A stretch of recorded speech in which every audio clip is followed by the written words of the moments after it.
Tonight's podcast, as always, sponsored by Boss Brewery. The brewery bar is only 200 metres from the Liberty Stadium and they have a new outside bar for quicker service. It's open from the earlier time of 1 p.m. on a Friday through to a Sunday night. There's a takeaway set up inside the bar with more bottles, cans and also 10-pint mini kegs for people to pick up and drink at home.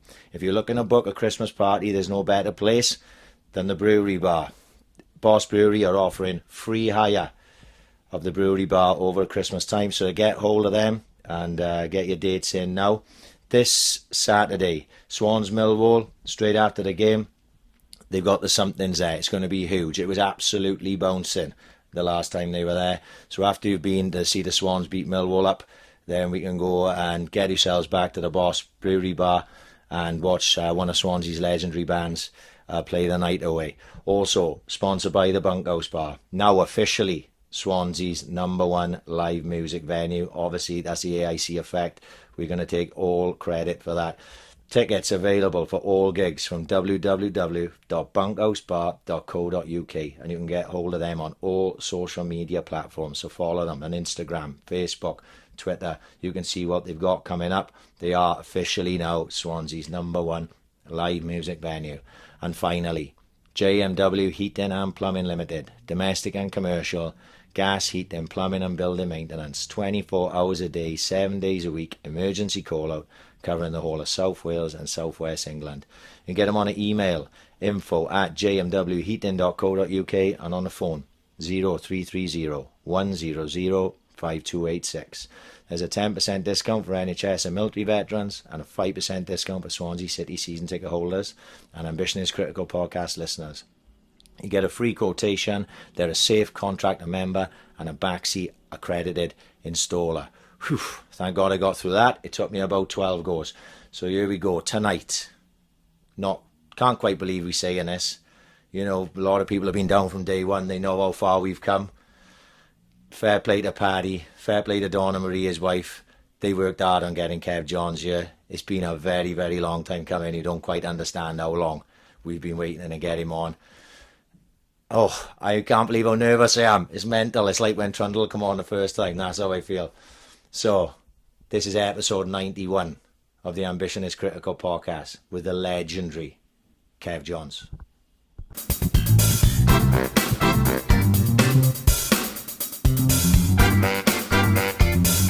Ambition is critical.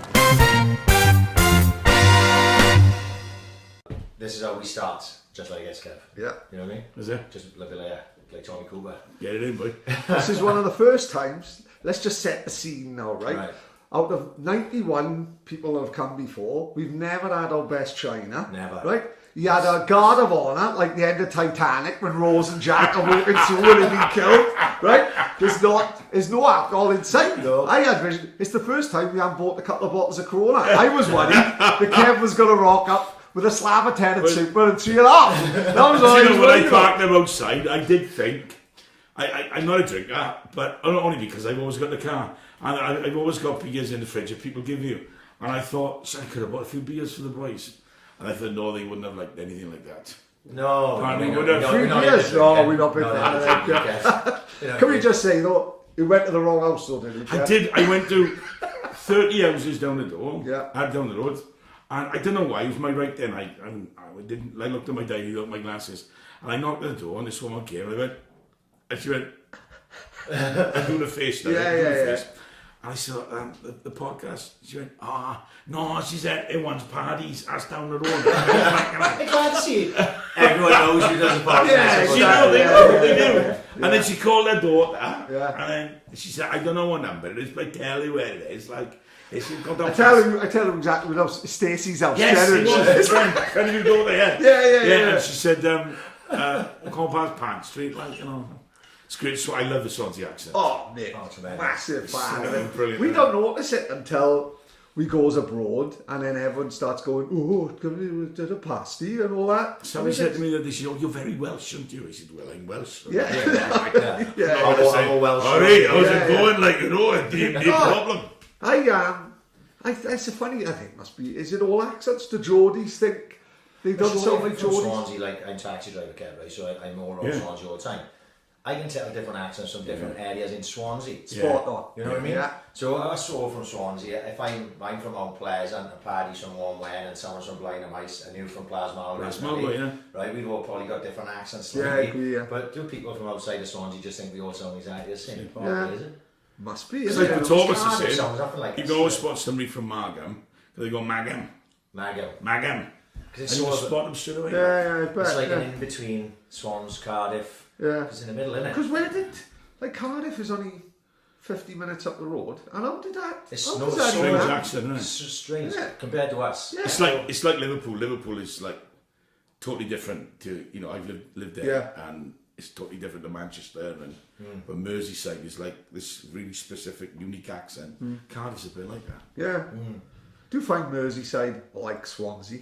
Yeah, I found Liverpool people Yeah. really like it. I loved it there. I was young. I was very young going there, and it wasn't that long after the riots in the 80s. Riots, I got it, yeah. And I was minister. My church was like really within spitting distance of Toxteth. I lived in Birkenhead, and I would drop my H's as well. So that's another thing. Right, yeah. In Swansea, the H is always silent, and I found them great. And some of the folks, you know, they were really rough and really I like bet, they were yeah. hard. And I we had that moment like Del Boy one night where the main road I used to come out the Garston where the church was, go Garston, Aigburth, and then into Liverpool, and then I go through the tunnels to go back home.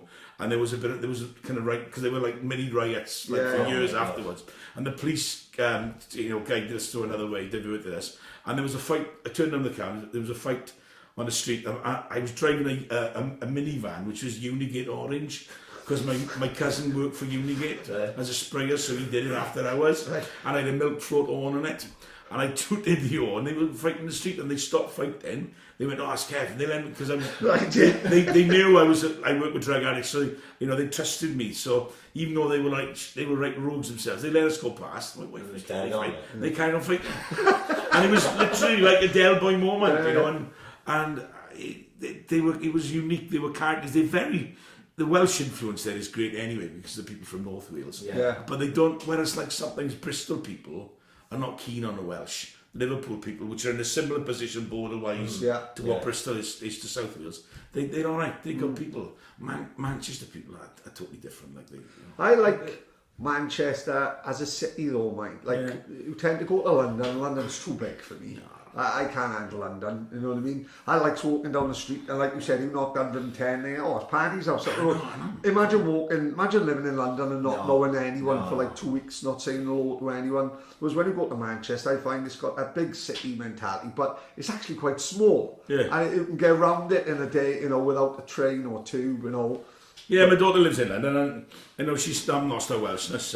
I videoed the singing of the anthem at the stadium the other night on my phone. I held my phone up and then realised that the microphone doesn't switch off, and it picks your voice up as well. You ruined it. My daughter's lived in London for years, but she texted me back straight away saying there were tears in her eyes, watching the boys singing the anthem. And the anthem was just like incredible. I in Bordeaux, when we went to the Euros, it was, that's my way of saying I went to Bordeaux. Very good. Don't worry, I'll be dropping it in a minute. I went to Toulouse as well. But the other night was incredibly special, and it was the greatest night in Welsh football. When you look at Do you think so, yeah? When you look at the performance, it was all set up for that performance, right? But then you still got to execute. You still got to turn up. You still got to get everything right. The passion and everything is one thing, but you still got to get the quality on the pitch. And I thought, man for man, there was not a poor performance. I thought there was the best I've seen Wales play for ages. And Hungary, I don't think Hungary had any mugs, mate. No, they not bad side. They're not fair. They were above us. They were second going into that game. They were. But have you seen the stat with Ramsey and Bale? That whenever they play, and whenever they actually on the pitch together, I think we've only lost one game. Someone told me that was the first time they played together in the whole qualifiers.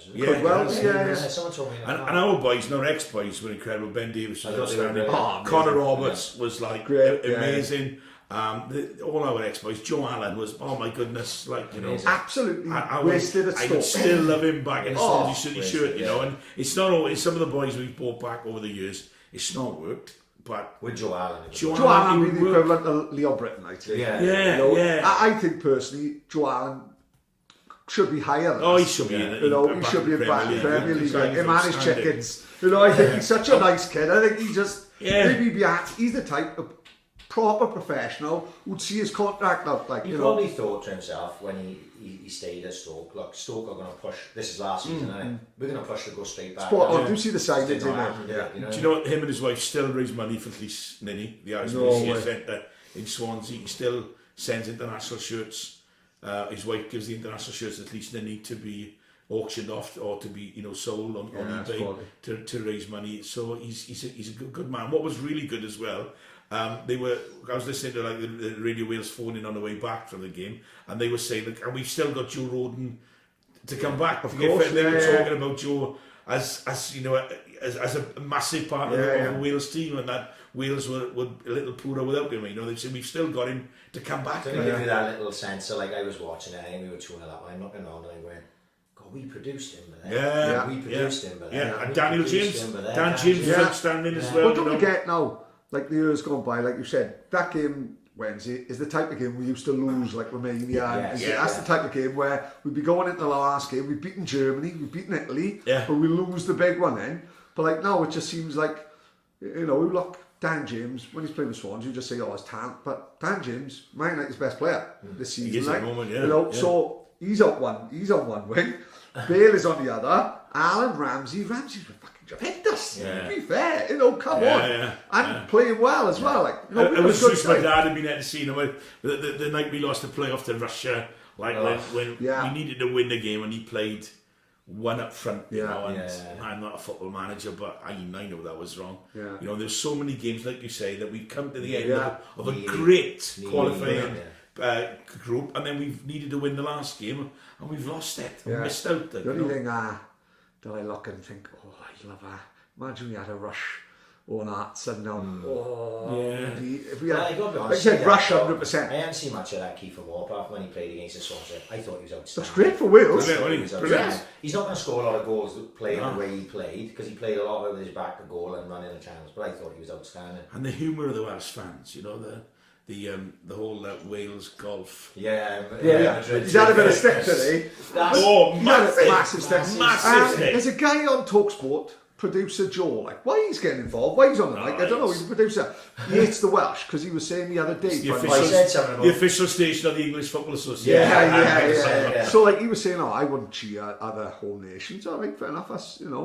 I always like to see England do well because I think it's better for the competition personally as a country. Don't want to see him win it, but we always like to see him. And he said today, he should be disgusted with himself. Real Madrid pays wages, 600 grand a week. And I'm thinking, all Gareth Bale is doing really is having a laugh with his mates. You've seen the flag and gone, that's pretty funny, no matter what you think. And then everyone starts singing it. I loved Joe Allen was in Chicken Lane. Having chicken curry. Half past 3 in the morning. Was it half past 3? Don't drop him in it, Kev. Dear Lord.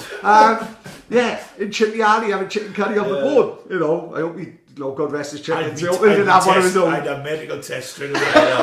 He won't be playing on Saturday. Funny enough, we went to see Liam Gallagher last week, and me tell you, Wayne Saunders was in the queue, and if he goes to any gig, got to be Chitley Lane. Chicken curry off the bone, half and half. Took Denty there once. Turned his nose up. Anything less than 2 stars, Denty don't want to know. This is a 1 star, right? So I had chicken curry off the bone, half and half, and a large sausage.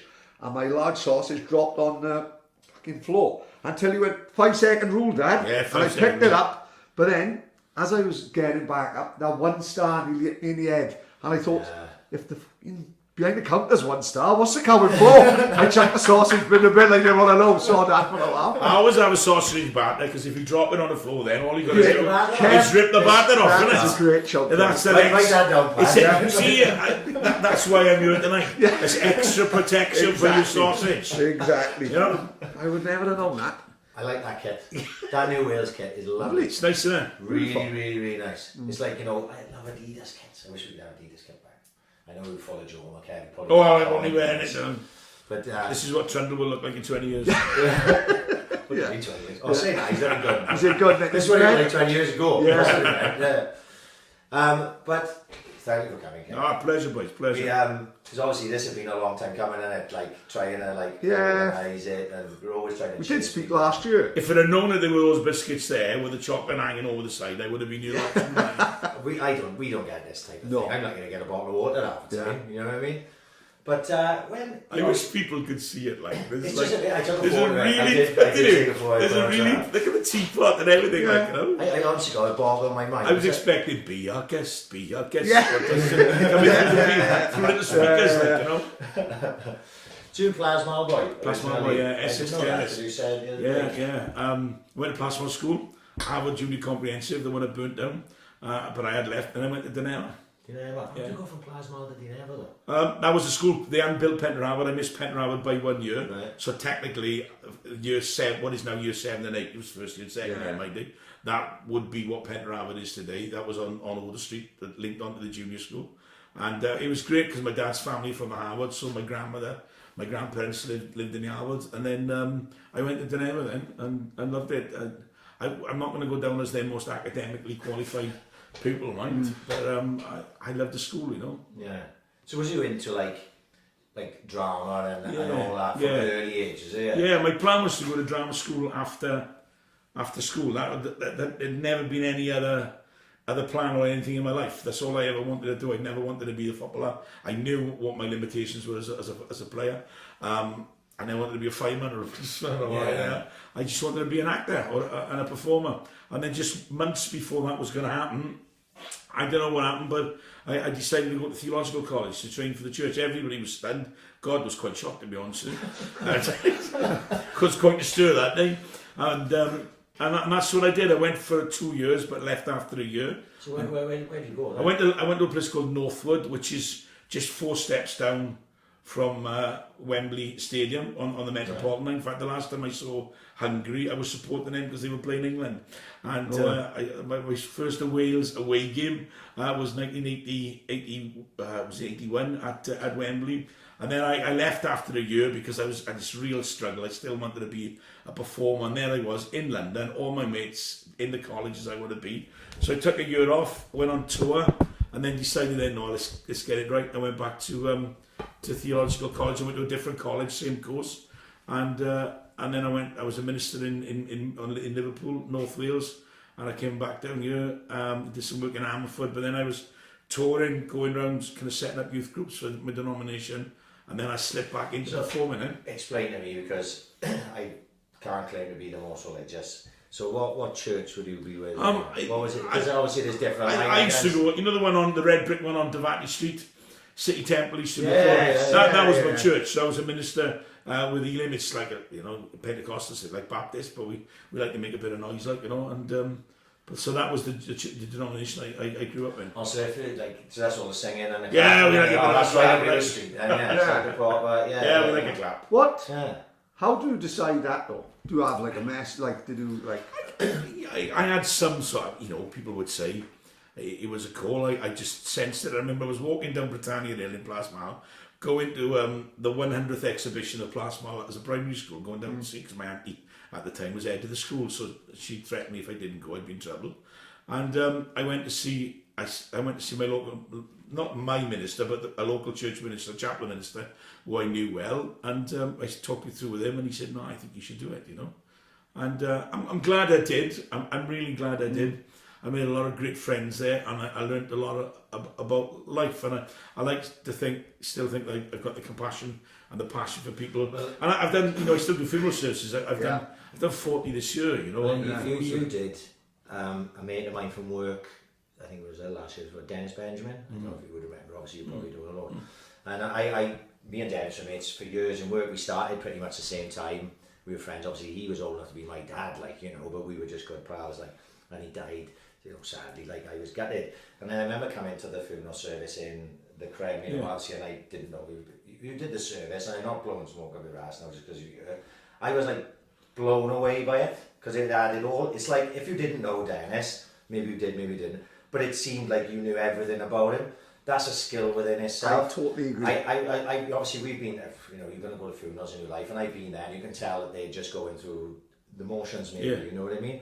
I was sure leaving there that you knew Dennis as well as I knew him. Do you know what I mean? And I was, honest to God, I let him a right emotional guy now since I've had kids, Kevin, right? You know, it happens to, right? And I remember leaving and seeing Matthew, his son, outside and burst out crying, the two of us. Yeah.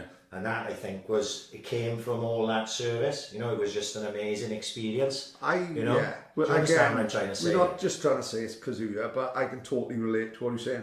I didn't even know you were a minister till one day I went to a funeral. And then the same thing happened. Like, I don't know whether it's your voice, whether it's your experience, like acting. But again, I think it might just be down to you're a nice guy. And I think when you go to people's houses, this is how this happened. Because you went to Donna's uncle's house and she got talking about the podcast, and typical Kev, everyone else would have been interested. Kevin went, yeah, there's my number. So we got Kev Johns, and I think the interest you've taken people, because you are a people person. It's just about when you go to a house, not going there and going in and out. I try to stay, at least an hour and a quarter. And it's talking about other things as well, not just about the funeral service, talking about what they do, talk about the Swans, talk about Plasma, talk about the people, if it's over here, the people I know, that from this community, and it's writing everything down. And then when you get back home, looking through your notes and deciding, what you've written down, what should be used and what shouldn't be used. And it's just listening to people. And if you listen to people, and so many people in the world today, they don't listen, do they? And I like to talk now, for goodness sake. I'm a right gobby boy, but it's just listening to people, and it's the last thing you can do for someone. I try to make it a celebration of their life rather than, a morbid affair. I don't preach, I'll be honest with you.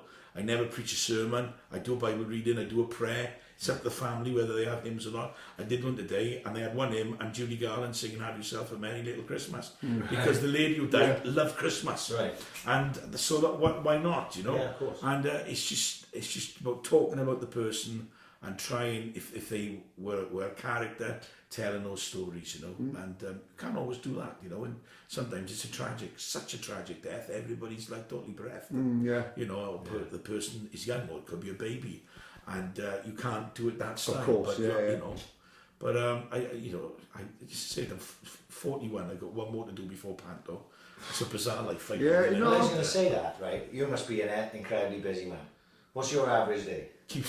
Keeps me married, doesn't it? Yeah. I do the breakfast show. I'm not very good at getting up in the mornings, but I do the breakfast show. What time you got for that? My alarm goes off at 5:05, and I'm not very good. I only live around the corner from the radio station. I work for Swansea Sound. If you listen, God bless you. If you don't, there'll be radio breaks and they never do.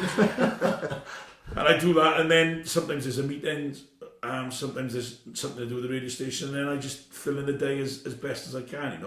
I like being at home. I like being at home with my wife. It's just the two of us there. I like that, but so you have to do what you got to do, And then when you're self-employed, you always got that fear that there's no one moment. We finish tomorrow. Someone's not going to ring you one day, and I do a lot of charity stuff. No, I enjoy it. I like being out with people. I like sitting having dinner. I like meeting people. And I've got the gift of the gab, so that's all I can do. I'm not clever. I'm not a DIY man. I'm not a car fixer. I'm not a mathematician. I left school I scraped through my O-levels. I failed my A-levels. I did get a little qualification later on. The only degree I got is honorary, which they gave me. And so this is all I can do. This is what I do. How did the Swansea Sound thing come about? Because it feels like you've been there forever. I have been there forever. It's not because I'm good, because I'm cheap.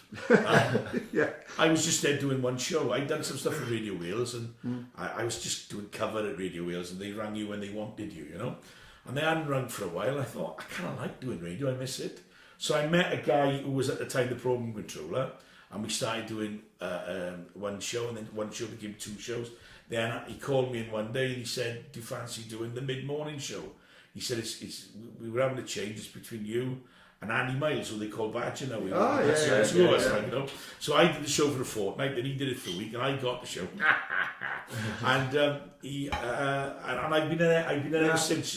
When we split the two radio stations, I went to Swansea Sound, and I've done breakfast ever since. And I enjoy it. It's not hard work. My dad was a tanker driver for BP, driving a massive petrol tanker around the roads, doing shift work, handling chemicals, which eventually give him the cancer that took his life. 4 years ago, he had bone marrow cancer, and it's all from handling benzene. And that's what, so that's hard work, Miners, I got my grandfather was a miner. That's hard work, People do I see them sometimes working on the roads when I'm driving in the morning. That's hard work. Sitting behind on a desk, press the button. It's not hard work that I do, And everybody says, how do you manage to fit everything in? Nothing that I do is hard work. It can be long days sometimes. You get tired. You do get a bit sleepy. I would be lying if I said I didn't. But nothing I do is hard work. I think it's easy for you to say that, but not everyone can do what you do. Just like not everyone can do what the big man.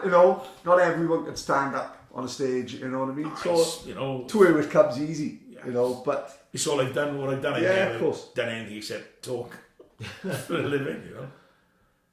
But so when did the pantomime start coming around then? I did my first pantomime at the Grand Pavilion, Porthcawl in 1992. Do you know where that is? Yeah, it's right on the seafront in Porthcawl. I did it with the guy Will Boyd, who played James Wilmot Brown in EastEnders. Oh my God! Yeah, you know the guy. Fucking hell! I wouldn't have you in the Dagmar, Kev. In the Dagmar. Imagine that. I hope Kathy Beale didn't come to see that pantomime. He was the nicest guy you could hope to meet. He played one of the bet he most still evil gets characters around ever. Kathy Beale went straight into the shower after she watched that pantomime. Jesus Christ. Yeah, he was.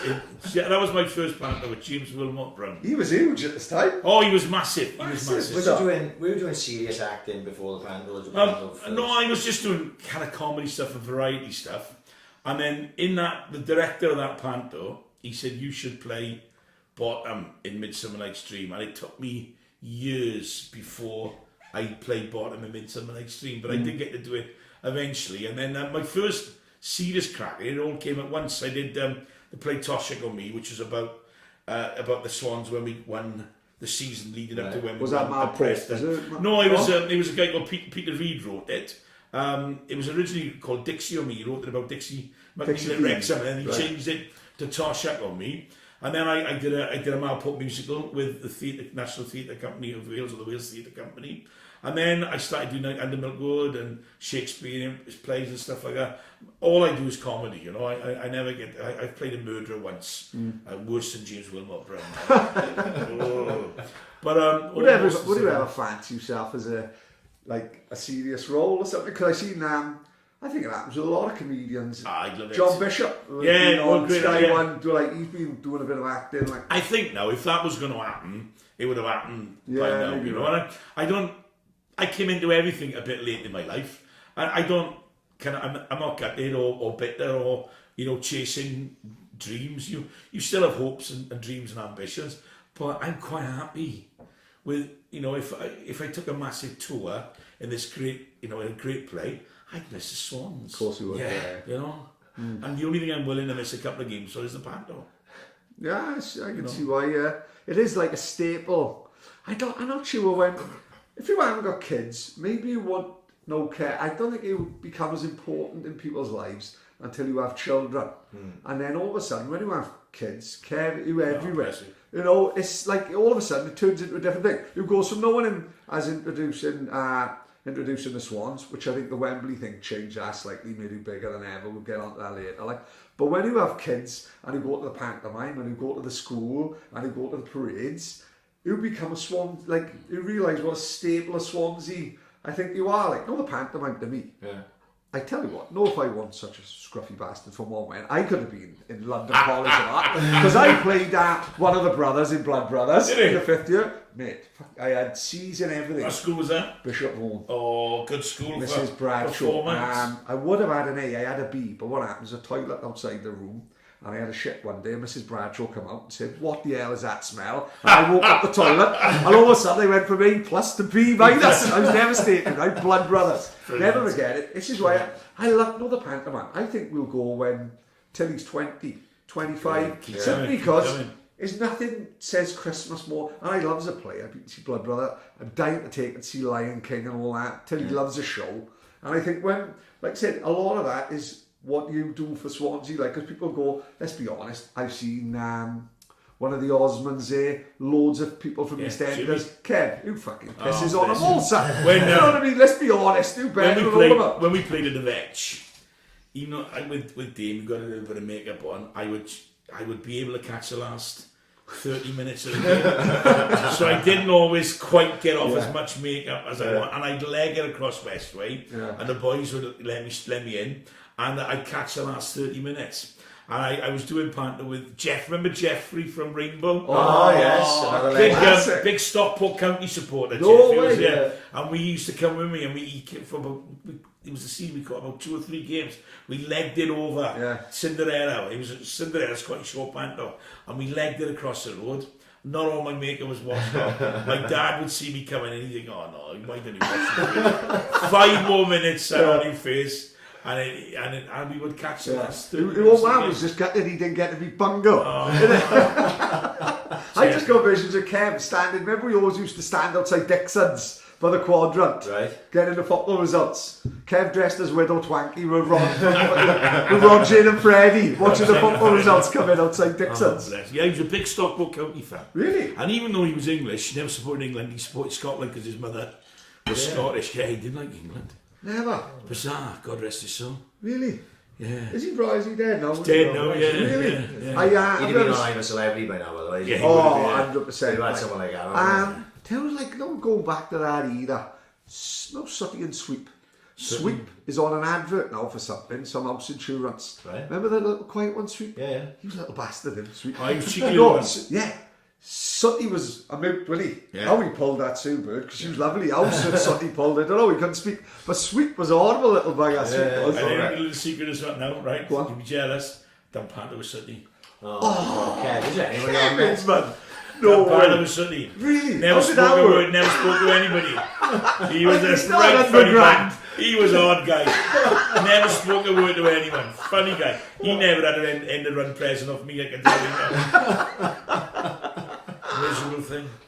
So where does the love affair with the Swans start? How old was you? I think I was 8, and the first game I saw was it was the end of the season, and the Swans played a friendly against Newport County, because Newport County were always bottom of the 4th division, applying for re-election. Yeah, because there was no automatic. I think they've always been that, haven't they? They were always every year. So they'd have a game for Newport and give them all the gate money to help them, like, you know. And my dad and Jack Williams, who I call Uncle Jack, from number 17 Essex Terrace, we were number 16. That was the first game that I saw, and I was just hooked. You know, when there's on the North Bank, when you used to just walk up that slope and catch sight of the turf, like particularly when the floodlights were on it, was mega special. So the following season we got season tickets, and for safety, my mother was a bit of a fuss because I was the only child, and she was an overprotective mother. She said it was okay for me to go down with my dad every week, but we'd have to go in the stand, and we went in the double decker. Right. Now, little did my mother realise that if you go in for safety, the double decker was not the place to go. It's cold out there. It was made out of wood, and people used to, you know, it used to shake when people used to bang their feet, and the away supporters were underneath. And that's where I started watching them, like, you know, and, you know, I saw John Tosher come to play there against the Swans when he played for Cardiff in a Welsh Cup game, because they were always in a division above us, and it was just magical, you know. They used to play the Woody Woodpecker song, and that was the kind of song of the time, and it was very special. And I grew up, you know, watching them, and, you know, I missed them when I went away. But I love the game of football, but I've only ever had one side. And I don't criticise anybody for doing that, because people love Liverpool, people love Man United or Chelsea, whatever their team is, but the Swans have always been my team. I've never had a Liverpool or a Man City or a Man United. I've always been a Swansea City supporter, and that's just been me, like, you know. Yeah, I was thinking about it, just recently, like, how much I missed the Vetch. You know, we talked about it loads on all the time. Yeah. But I'm sure for you as well, you know, but it's just something about them old grounds. And I was talking to somebody yesterday, we were talking about, I was in a taxi with someone and talking about how modern grounds don't have the same, you know, of course they don't. pull, same atmosphere and that. And we were I was going through grounds I've been to recently, like, and the one that stuck out to me as the one I preferred the most, actually, was Bournemouth. Yeah. Because you go to Bournemouth, it's like an old ground. Yeah, it's like spot on. 13,000 or something. If you sit in the away end, the people in front of you are sitting on your knees, you know. Yeah. But it's all on top, and it's like really on top of the pitch. And I went to Brighton. Brighton was lovely. All padded seating. I never know anything. It was like I was in the pictures. But it wasn't a football ground, you know what I mean? It wasn't really a football ground. No, we got murdered down there that day. I'm not going to talk about that. You used to do stuff, when I started doing stuff with you know, on the pitch, you used to stand on the wall of the North Bank and we'd be singing Delilah. And like, there was nothing like it. It was amazing. And it took the Liberty a little while. I think we found our voice the night of that second leg against Nottingham Forest. That was, for me, the night we really found it. And I think it's back now. Well, I thought the night that made the Liberty for me was we played Yeovil on a Friday. And Trundle scored that. Trundle scored that goal of the season. And I don't know, that was a night when I thought, oh, we got a bit of atmosphere, we got a bit of ballast here. Like, you know, we could turn this into a fortress. I don't think, of course it helps. I don't think you get much better atmosphere. It didn't help when we were sitting with all the kids, wasn't it? But I don't think atmosphere-wise, that first year we went up to the Premiership, it helps the football you're playing, innit? When you're playing Arsenal off the pitch, you know, and you're playing teams like the way we were playing, that gets an atmosphere, innit? The difference in football, Championship and Premier League is just crazy. Yes. I watched the other day, my wife went up to see my son and daughter-in-law, and they live up east. And I had the house to myself on a Sunday. Oh, it's amazing. It's football. Football all day. And so I sat down and watched the Cardiff Bristol City game. Now, this is not because I'm a Swans fan. It was just dire. Yeah. Bristol City won 2-0, but they were dire. Cardiff were dire. Oh, we've seen them. And then I saw later on in the afternoon Liverpool Man City. And I'm not a Liverpool fan, I'm not a Man City fan. Because I know and love the Liverpool people, I'd like to see them win the Championship, because I think after Hillsborough and all the stuff, a long period now. It is, and Liverpool have taken so much crap. Oh, shit, that is. I mean, I'm told that word is okay on this program. Sugar, honey, iced tea. Nothing worse. So we ended it up. Well, like, but so it would be nice to win. But my goodness, I've never seen, like Man City, I've never seen a team play so well and lose 3-1. And I remember when we played them down the Liberty, that when their players were going off from the warm-up into the tunnel, back to the changing room, the kids would hang over the players' entrance. The looks on their faces when they see these giants from the world of football. And it is a massive gap. I'm enjoying the football at the moment. I didn't really And yes, of course I want to see us back in the Premier League. You know, you want to see your team play at the highest of levels, but I'm happy. I'm loving the football at the moment. Like as long-term Swans fans, like I grew up a lot of my life where we were 4th division side. Every now and again we'd go up to the 3rd, and then we'd come straight back down, and that was the way it was going to be. Like my life, I would think I was about 14. The Premier League had started. I was stood on the North Bank, and we were getting turned over by Cambridge. It was cold. It was wet. It was like a Tuesday night, and I think to myself, we're never going to play in that Premier League. No, you know. So we've been lucky to go through this whole rise through the leagues. Well, we nearly went down and out, you know, petty and all that, and then we got this rise through the leagues, and we've been lucky enough to experience that Premier League. And there'll be a lot of teams will have boys like me who are stood on their back going, we'll never get that, and they'll never get that. Do you know what I mean? We were lucky enough that we did get there, and we didn't just get there, we sort of took it by storm. We were there 7 seasons, not 1 season. And if we drop down now, I know it's easy for me to say because I've sort of experienced all that, same as yourself and same as Paddy. If we drop down now to the Championship, as long as I'm happy with the way we are playing and the sort of thing, I'm happy enough. I don't feel the need now to go driving for the Premier League. Do you know what I mean? We finished 9th this year, but I've enjoyed myself. I'm happy enough. Okay. And it was the same last year. We had 3 years where I didn't really enjoy myself. You know, it became a bit of a chore to go to the games. You know, and then last year we played this football, and some we lost, and some we won, and some we should have won, and some we should have lost, and this and that. And I come out the end of the earth thinking, God, what a great season that was. Remember when we played West Ham in the FA Cup? Remember that? Oh. Yeah. We'd gone to Upton Park on a Saturday, and on the Tuesday night we were playing, I think it was Gillingham, in the Johnson's Paint Milk Trophy LDV Rumbelows Cup, whatever it was. I don't know what it was. there was more Swans fans in Upton Park on a Saturday than they were in the Vets on Tuesday night. And I'm like, it was pouring down with rain. I think we lost the game. And then, of course, we played West Ham and we beat them, you know. We couldn't get any more in the ground. No. Well, we all had to. I couldn't get in. Colin Green was selling fake tickets in the Brumallet. Yeah, and he had one of the shoplifters down there, Gaz, selling the fake tickets, and he got pulled. He got pulled with about 200 fake tickets, and he took all his money as well. He lost for 700 quid, which devastated. But I had to buy tickets for the away end that night because I couldn't get in the Swans, you know. So I watched in the West Ham. Harry Redknapp refused because they used to let the youngsters play a game on the pitch on the North Bank side pre-match. Used to let I think I remember that from what the academy was then. Malcolm Elias used to do it with it, and Harry Redknapp, because it was a bit wet. Harry Redknapp refused to allow it. He said, "No, you're not having that." Whereas Jim Smith, then when we played Derby County, he was similar. Where he said, "Yeah, we'll let the kids play, Yeah. But no, and then it's funny how they ended up together. Yeah, you know what I mean. Jim Smith was Harry Redknapp's sister at Portsmouth, and you know what I mean. But I was chuffed when we won that game just because Harry Redknapp had one of his nose. I think, though, mind, as Swans fans, we were actually quite split, mind, because there's some teams, I think we spoke about before, some teams don't do anything, and in the lower leagues, and I said, how many times have we been to Wembley? Cardiff? We went to Wembley, in the space of, maybe not short space time, but definitely... Well, we had the Northampton game, which we were down. It was a rough one. The Huddersfield game? The Huddersfield game, we had the two games. I mean, they were at Cardiff, but that was Wembley. Yeah. Wembley was being done. In fact, if anything, they was great days because they was just an hour up the road. And it was in their backyard as well, isn't it? You know what I mean? And Trundle never knew what was on that t-shirt. Just like Bale didn't know last night. Trundle and Tierney were chuffed about the flag with Bale. Finally, there's another flag to talk about. Stay out of it now. It is. It's the new generation. Well, he's copied them, isn't he?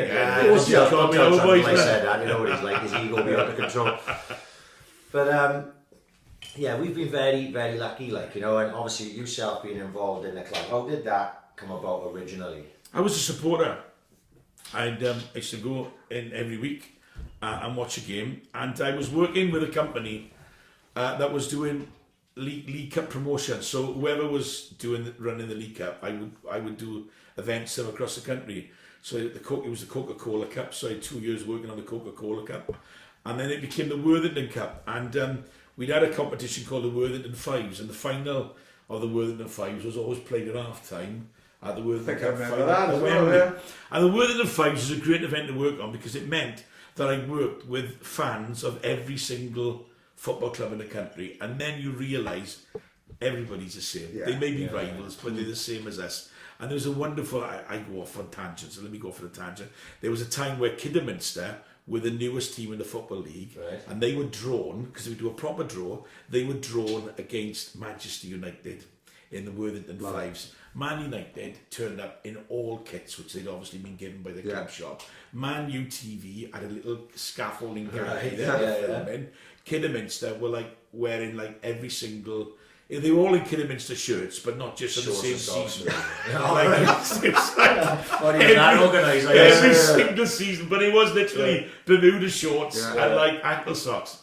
And the final score was Man United 1, Kidderminster 14, which was amazing. It was brilliant. But I was doing this game. It was the Leicester Spurs Cup final, which I was praying would never go into extra time because it was the worst cup final ever. But we found a spare box of signed Spurs stuff, so we were all right in hospitality. So we all went home with something Spurs signed. And the evening, I'd been talking to a guy in the Evening Post, and he was saying, "What have you got coming up?" And I must have been short for space. And they put a story in the Post saying Swansea City may not be at Wembley, or might have exited the cup at an early round.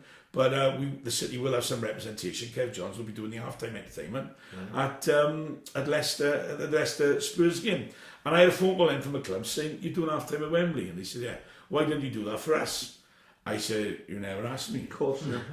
And they said, "Well, how much did it cost us?" I said, "Well, look, just give me tickets, three tickets for each game. So we can, and I'll watch so I can go." And that's all oh yeah, that's no problem. And that's how it started, really, Again, not because I'm good, because I'm cheap.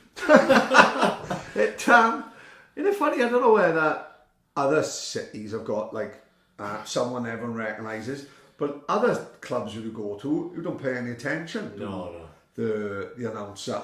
But yet with ours, I don't know where this again, isn't it? It's like where's the Swansea? We all know it. Maybe not. I don't know. But if the club's doing badly, they hate you. I won't even look at social media. They hate you, like, you know. But, Really? you know, Well, they hate everybody if we're doing badly, and that's fine. That's fine. You can't be everybody's cup of tea, and you know the stuff at half time. Yeah, we've done that penalty shootout for years, but the kids want to do it. It is, of course it is. Kids love it. You know. You remember this? I tell you what, I played in half time. They used to do penalty competitions. 100%. And I remember it as well. Yeah. And like it would be. I was playing with St Helens at the time. I was probably 10. Like. And St Helens would send down 5 boys for the penalty comp, and we'd play St Joseph's, you know. And at half time, we were running on the North Bank. Yeah, and people on the North Bank would cheer in Friday nights. It was like that was a huge thing as a kid. For those who will never be a professional footballer, which, be honest with you, is most of us, that is a big moment, you know. I played in 2 charity games at the Liberty, and that was the biggest moment of my life. I walked into the dressing room, right, the home dressing room, and all the stuff with towels, just like a proper game. Towels would put their bottles of water, the t-shirt that you would wear to go out for the warm-up session, and hanging up on the hooks were shirts Bowser, Robinson, Trundle, Johns. Nice. I nearly cried. Yeah. And like taking photographs, you know, because that to me, it's like the greatest moment of your life. Like, But I tell you, was crying. It was Brett Johns because it was supposed to be him, wasn't it? Even took his fucking place. the first year, I knew I was playing, but I didn't tell my wife because there were 2 games, and I was supposed to be. I said, "I'm just going down now. What are you doing?" "Oh, I'm just doing all the same as I do for the." Why would she give him with a stick? Yeah, Really? Because I'm not the fittest guy in the world. I am. Neither was Trundle. I am got adequate insurance. So I went down there and I played the game, changed back into my normal clothes, went home, and Rosie said, "You got anything to tell me?" I went, "No." She said, "How did it all go?" I said, "Great." She said, "Did you play?" I said, I said, "Did you see me take any kit down with me, a any football boots or anything?" Of course, I forgot it was all over social media. Yes, of course, yeah. All over Facebook. She said, You were age and you were size, you're lucky you're still alive." It's nice to know that even Kev gets a bit of shit. I do. It was worse when I had to abseil. And I don't mind a bit of abseiling. I was fit at the time. I thought he was going off the top of Fulton House, you know, the building at the top of the drive. It's not too far though. No, it wasn't. No, it was off one of the student the accommodation. Oh my word! And I got it wrong. And that's like the Vati Flats, like. It was, and I was on my. Remember, I was going. I'll never forget. It was pouring down with rain, and I was going up to the old people's home in Llansamlet to say hello to the old folk there. They had an open day. My daughter rang. She said, "Don't ring the house." She said, "My mother's seen the photographs." Oh no! Stuff coming down. Aye. Like at that junkie Spider-Man, no, in the Valley Flats. Yeah. There was a junkie, I don't know whether he was trying to commit suicide or what. Spider-Man, they call him, he's dressed as Spider-Man, just climbing up the wall. And he's still alive. He does it like every week. It's alright. Supergirl went down before. She didn't realise that the mini skirt cost him when you're abseiling from a couple of 100 foot up in the air is no fun. But you know, during the petty demonstrations, how involved were you in that then as a fan? I walked. That's quite iconic. Yeah, it's quite iconic. And that was, and one of the guys at the club at the time, he questioned. He said, "How can you be out there on the pitch?" He said, "And you're leading the marches or walking in front of the marches." And then led them, I organised them. And I said, "Well, I want to fight and save my club." Like, and he was a strange character. Petty. He had no desires for Swansea City. He had no passion for Swansea City. I thought he was very brave. He came to the launch of Jack to a King. Right. Did he really? Yeah, he turned up. He turned up to the opening in London, and he came in right at the beginning. On invite or just? Yeah, he was invited. Right. He came in just before the film started, and he left. Right. Because there was some things said about him in the film which any human being would find hard to take. I would imagine. But what he did was it was shocking. It was shocking. And then I want, it's the closest I've ever come. I've never hit anybody in my life. And it was the closest I came, because he put up this room. I had a phone call from Marilyn Croft saying, just to let you know, she said, Tony Peck is saying that he's starting in opposition to the Supporters Trust, the Supporters Board. And she said he's using your name as somebody who's going on it. Now, that's disgusting. We hadn't had a conversation about it. I'd met him once. I'd only met him once at that point, and that's the last thing I would have done, because I was down the Party Pavilion, same as everybody else, where they launched the Supporters Trust. In fact, I think they made me Kurt was president of the Supporters Trust, and I was initially vice president of the Supporters Trust. And that day, and she rang David Morgan, and she said, you better get hold of Kev Johns, because if he gets hold of Betty, there's going to be blood spilled. It would have happened. I remember saying to my boy, he said, come on, the Reds were playing that night down in Sterbo, and I said, let's get away from it all, let's go and watch the Reds. And Vic Gomersall, who was my hero when he was a player, is now a real good mate. Like, so I went, I paid my money to go in the ground, and as I'm walking around, there's Vic. He said, why didn't you tell me you were coming? I said, no, don't worry, it was last minute. But he said, come in the Jockstein Lounge. And I walked in the Jockstein Lounge. I'd gone there to get away from Petty, and there he was standing with Colin Addison. No. And you couldn't, you were there in that room as a guest of Clefley Football Club, and I would have walked out immediately, but they had really nice sandwiches in there, so I thought, I'm not walking out on a sandwich. No. And but when I had the phone call from the boys saying that they'd done the deal, they were on their way back from doing the deal, it was just the best thing that happened to Swansea City Football Club. And in some ways, maybe he was a good thing to happen to Swansea City. Well, it's part of the story, isn't it? It is part. It brought us all together. It's the crossroads in a lot of ways. Yeah. But like people like, some of the people there were giants. Some of the players there were giants, in the Chris O'Leary generation and Nick and they were giants. I hate what he did to Stuart Roberts, because I think Stuart Roberts it ruined his career, because Stuart Roberts potentially for that, like 10, 15 games. He was an amazing player, and then he showed him, and it never worked out for him really. But it wasn't like Wickham. It was. Wickham was, Lonnie Sanchez. Really? Yeah. Legend of the game now. They don't play that type of football, do they? No. But what I'm saying is that Wickham and the Swans, even at that time, that's not a step above, is it? It's a sideward step. Just wanted the money. What did he go for? I don't know. It wasn't massive amount of money. It Wasn't wasn't life-changing one, but it was cash and it was money, like, and but it was a fantastic time in it brought the fans together.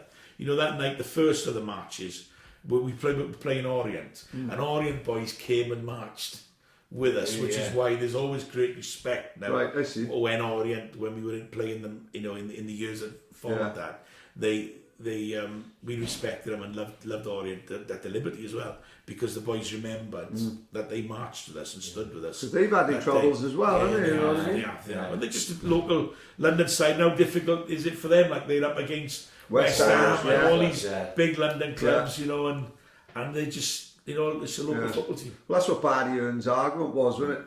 West Ham got given the stadium, and he said, like, they allowed to subsidise their tickets. They got given a stadium for free. They can put cheap tickets.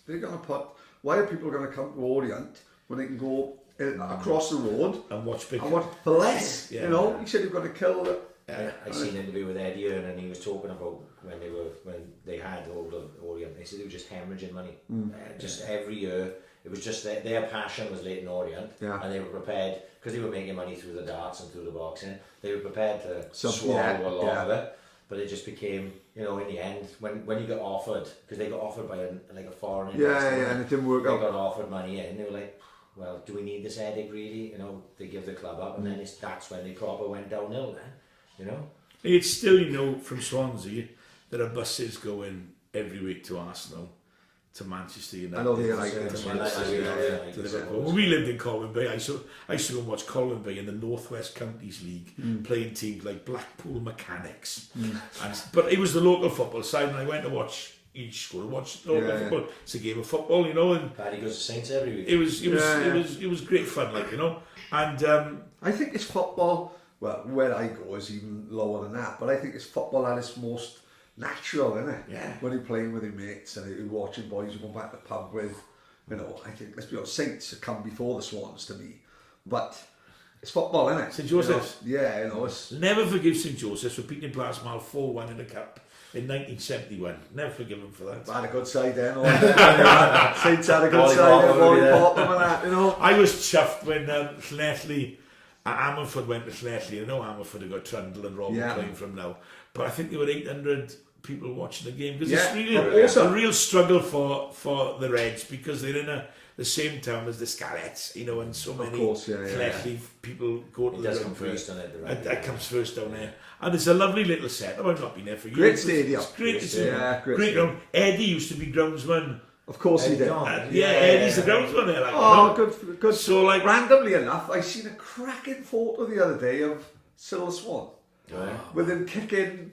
What mascot? Zampa the Lion. The Millwall. He's kicking the. He drop kicked it. Amazing. In his defence, he never knocked the head off. Right. Okay. As said in the papers. Yeah. The head. Fake news, Kev. It was fake news. The head came off. Eddie or Cyril just picked it up and drop kicked it into the North Bank. Amazing. He was a great Cyril Swan, though. Yeah. The greatest. I saw him once. I'm sure we played Norwich. And would have been manager. Maybe the John guy. Bond. Either John was it? Or Was it John? was it his son? I think Mike I Walker. Walker. Randomly went to Everton and then give up football totally. Like couldn't get a job. Great guy. Yeah. So he run the length from the away stand, or like something like Norwich scored, or Swan scored, and like Mike Walker give him the arm and sort of, and Cyril Swan have run from the away end all the way up and pretended to headbutt Mike Walker. Absolute genius, isn't it? You just don't have that anymore, like, you know. You don't get away with it. No, you couldn't. When we played the year we lost to Barnsley in the playoff, who did we play? We won the cup. We beat Carlisle. Carlisle. In that game, all the stewards around the pitch were all WRU, Uru boys, right? And the guy who ran them was in charge, was like ex-sergeant major type. And they would all go down one leg up, one knee on the ground, and looking at the crowd with their backs to the pitch. Cyril the Swan, aka Eddie Don, ran behind them, wing out, and knocked one down, and the whole line of them went down like dominoes. Every single one of them. He was banned then for the Barnsley game. He wasn't allowed in. Oh, that's what cost us a game, that is. Yeah, because we spoke about this before. I think it was to Trundle. This is another good thing about how good the vetch was. Like, you could never get away with this now. But we after one Sunday night in town, we all went and broke into the vetch. There was a house next door to the vetch. One of the boys... This is away end. Yeah, it's the away end. I'm 18 stone, couldn't get over the wall, right? But one of the boys had climbed over. There was a house with a shed, right? All of a sudden, a ladder comes out of the shed, pops the ladder over the wall. We all climbs in. There's about 15 of us. Where the football come from? We got a football. Plate. Carl Cobley's in a Tesco trolley in the middle of the pitch. How hard is it? We wheels him in. One of the boys climbs all the way up to the commentator's gantry, up there, starts singing the Champions League song. The Champions! Right? Brilliant. Full game of football for about half hour. Everyone starts getting bored and everyone's pissed and all that. So he comes up with an idea. We're going to find Cyril the Swan, right? So he goes into the change rooms, couple of storeroom cupboards and all that. Ends up, the plan was, we was going to rob Cyril the Swan. I know, like, when he goes on holidays, boys, all they take photos of him asking for a ransom. Only a joke, right? Brilliant, right? Find Cyril the Swan. But then, all the boys says we go in. So we all piles out. I gets to the wall, gets to the shed. They've nicked the fucking ladder and run away and left it over by Joe's ice cream. I had to sleep in there, right? The police turned up. I was sleeping in fucking Cyril the Swan's outfit in the corner, right? I nearly died of hypothermia, Kev. Honest to God, right? I never forgive Philip Walsh to this day, the little bastard. He robbed the lad and I was stuck in it. That's why we like the vetch. Please to listen to this. It's been for Orlando, but statue double jeopardy, you know. Can't get done for the same offence twice. Fantastic. Great times. I wonder though, you know, when we look at, there's no group of fans like Swansea City fans. No, they're not well, are they? No. You're on Twitter, Kev, you can see it. They're all crackers. They're like, there's nothing like it, you know. I absolutely love them. I adore them, you know. I'm in awe of the songs they sing and how quickly they think them up, like, you know. I can't always hear what they're saying. Right. And I have to say to one of the boys next to me, what they saying? Oh, you don't want to know. No, not for your ears, Kev. No, you don't want to know. You know, but they are just, and like that corner of, it is like the North Bank, the boys in the corner of the stand. They are the 12th man, you know. They are amazing. And I think it's a bit better now, even the West Stand where the posh seats are. People are, you know, the whole ground is starting. The Cardiff game was amazing. Oh. I thought the atmosphere was outstanding. I take my boy a lot, and we haven't got season tickets, but I always get tickets. Yeah. So sometimes I end up in the south. Yeah. More often than not, I'm in the east these days. And if I can, I'll go in the east-north, because that's where... And my boy's only 11, like, but he's been coming with me since he was 7. He loves the banter.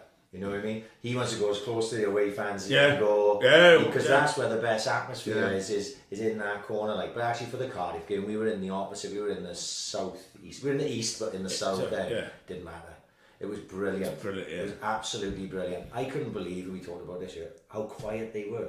I know we were loud. They were quiet, weren't they? They were incredibly quiet. And the only thing I can liken it to is where the atmosphere sort of died in the last sort of couple of years in the Premier League, because we were sort of expecting not to win. I think that comes watching how poor Cardiff were that day. But all bias aside, watching how poor they played the game, you can see why Cardiff fans are quiet, because they're like, oh my god, we're going down there to play Swansea today. We probably haven't got much chance of beating them. You couldn't watch our football every week. Oh my word! There must have been 2 minutes left. I mean, an injury time, and the ball dropped to the centre midfielder, and he had no one around him, and he didn't even think about it. He just hit it the length of the pitch, and he went over everyone. I went straight through to Woodman, and I was like, this is the last minute of the game, and this is your idea of how you're going to get your team back into it. I don't think players are naturally built to play the game that way. You've got to really drill it into them to play the game that way, because most players will bring the ball down and try and give it a move, and because that's what people like to do, isn't it? It was the biggest 1-0 battering I've ever seen. Oh my god, we should have won by miles. I think as well, you know,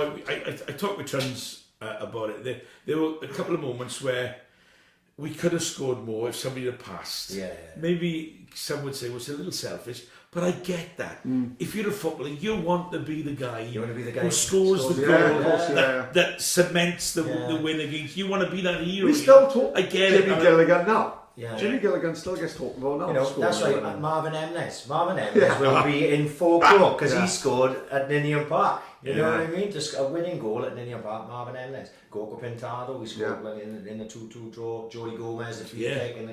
You're going to talk about those players forever because they're the ones you remember. So when Selena cut inside and he should have squared it, I know why he didn't, because like I get it. You want to be the guy who scores the goal up that secures the win. You know, when you 2-0 up in the last few minutes, you know you won the game back. You know? Yeah, but like I said, it's always great to win, but we could have done with a second goal, because you just always like guessing it. Even though we've been. This will be alright. Even though we were so Volvic water as well, mate. It's not like posh, it's not like they don't get Lidl's them or ones all these, you know. Normally we guess the bottles that were open from Lidl's ago, and then she just filled them up with tap water. That's what I usually has them from Lidl's. They call vulva.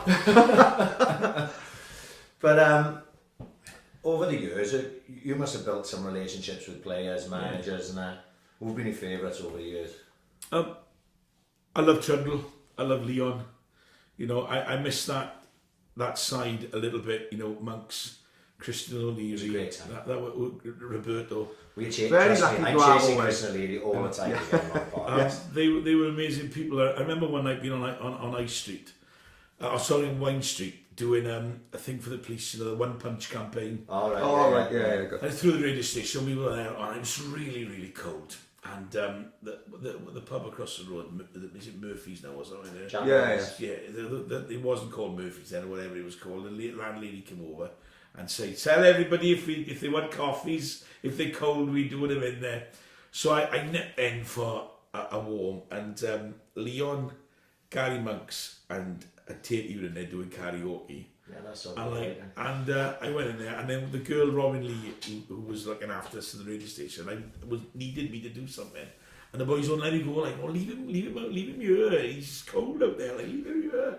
And they were such nice boys, and I think it's because, you know, our training grounds, like Chelsea, you'll never see a Chelsea player in the area. I mean, Chelsea isn't an area anyway, you course, know, yeah, where normal people go. But their training ground is Cobham, isn't it? miles away. Cobham, out in Surrey, it's like miles away. Yeah. And I think our boys, they are out. They do go out the same places. They shop in the same places as everybody else. And I don't think we would accept the player at the Swans who is aloof. You know, the fans have an expectation that they're their mates, and we've not had many players, if any players, who've had that attitude. The day we played Cardiff, the ground, it was full of them. Joey Allen was there, Neil Taylor, I saw that. Izzy was there, John Williams was back, Christian was there. Like you could have put a team together of ex-Swansea City players, because they all wanted to be there because the Cardiff game was so much, and but Ollie McBurney was there, buying everybody drinks. You know, they were all there. They all came back for that game, because it wasn't just important to the fan. It was important to them, because although they were ex-players, they all loved Swansea City Football Club, and that was such a lovely day. Was the Dutch captain we sold last year? Big tall boy, middle of the park. Let's go for the Swans. What Dutch player? He was our captain. He was captain for a bit, and we sold him at the beginning of the year. I know it is, but this is a lot of fun. Go on. Well, I don't know. I generally Was he Dutch? Who was our captain last year? Mike Van der Horn? No. Before Van der Horn. Who knows what I'm on about? I generally, honestly, you've bamboozled me. My mind's gone blank, right? But he was captain last year. He joined us when he was in the Premier League, and he stayed with us for a bit, right? And we sold him. And Donna's uncle was ill, wasn't he? And he was and he went down the training ground with all his sons. Right. And he was his favourite player. And Leroy Fur. Leroy Fur, right? Okay. And I couldn't. You know what? Leroy I don't know what it was. That's just bamboozled me. I it couldn't was work it out. actually. Yeah, and of course Fur it was was. his favourite player.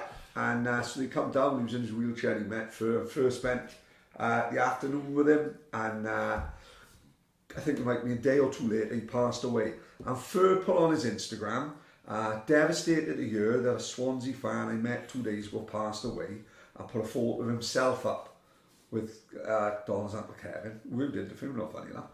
And I was thinking, fuck, there's not many clubs who would get that. You know, this guy is like been followed by however many hundreds of thousands of people, you know, maybe a million professional footballer, and he's putting on his story, sank the year. And I think that's a reflection of the club, I think, more than anything. You know, when you talk about players actually taking an interest in the club, he didn't need to do that. No, I took a funeral service for a young boy, 15-year-old boy down at Mumbles, and Ashley Williams came as a bearer, and he was nervous, he was humble, and he was saying, right, Kev, what do I do? Oh, no, don't worry, no, it'll be fine. And the only thing I could do for him was mind his sunglasses. When he was being a bear, and it was the most expensive pair of sunglasses They were £5. And if he knew my track record with sunglasses, he would not have asked me to look after him. But he was so humble, and he went as a bear. And I've heard of so many stories of Lee Trundle, and I hope Trundle don't mind me sharing this, as there's been somebody who's had an accident or been killed in an accident, and there's been a knock on the family door one night, and he's gone in humbly and said, excuse me, he said, my name's Lee Trundle. He's not expected them to know who he is, even though they knew who he was. And he said, I won't stop. I just want to come and convey my condolences at your loss. He's gone to the trouble of finding out where they live. Yeah. And those are special people. Of course it is, yeah. They're very special people. Yeah.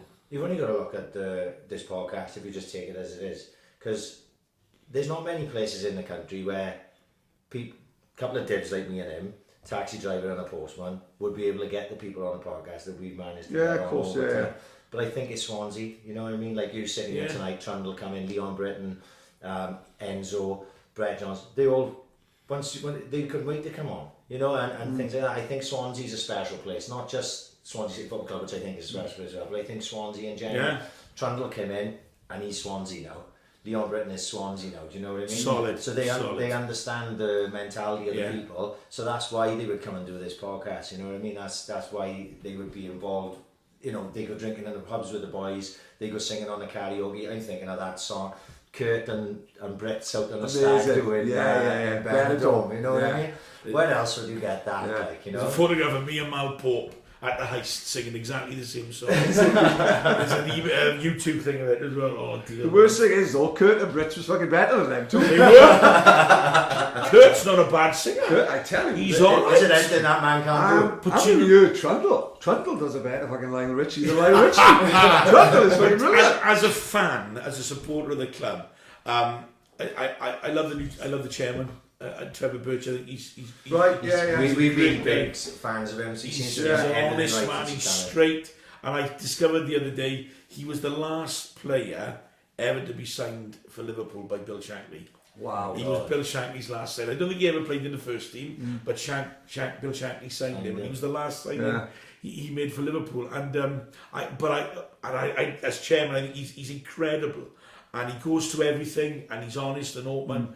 But don't we feel incredibly safe knowing the influence that Leon now has in his role in the club? Because you know there's somebody, and Kurt as president, you know there's somebody in there who's got the club at heart, got Swansea City at heart. Yeah. You know, because Leon is straight as a dime. Yeah.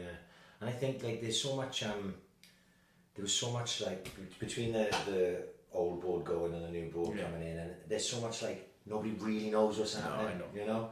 And there was fear that like the likes of Trans and Brits and maybe even yourself, God forbid, that may lose their jobs, you know. Jesus Christ, imagine it. They'd be up there with pitchforks. Me, but you think that way. You think, God, you know, if they're cutting costs at this level, and you know, because you don't know really what's going on. I know, you know. It was all massive concern, which seems to be with Birch coming in. Seems to have really settled down because he just seems to have just gone, well, hold on a minute now. Calming influence. Let me just be honest on the start. This is what we're going to try and do. We need to do this, we need to do that, we need to stabilise this. All right, well, someone could have said that a year ago and stopped us stressing out now in sleepless nights about it. The Disabled Supporters Association, which are incredible people, and I'm like the president of them, so I'm not involved in the day-to-day running, but I have a connection to them. If they're having a meeting or a social, the chairman will come. You know, he'll turn up, he'll be there. You know, really? will be there. That's he brilliant. will go. They were down in Haverfordwest last night doing a supporters trust forum all the way down in Haverfordwest. Leon was there, the manager was there, and the chairman. You know, on a wet November evening in Haverfordwest, you know. Yeah. And I've done those. I remember going once with one of the old managers with Trans and with Hugh Jenkins down to Lampeter. Oh dear Lord! Right.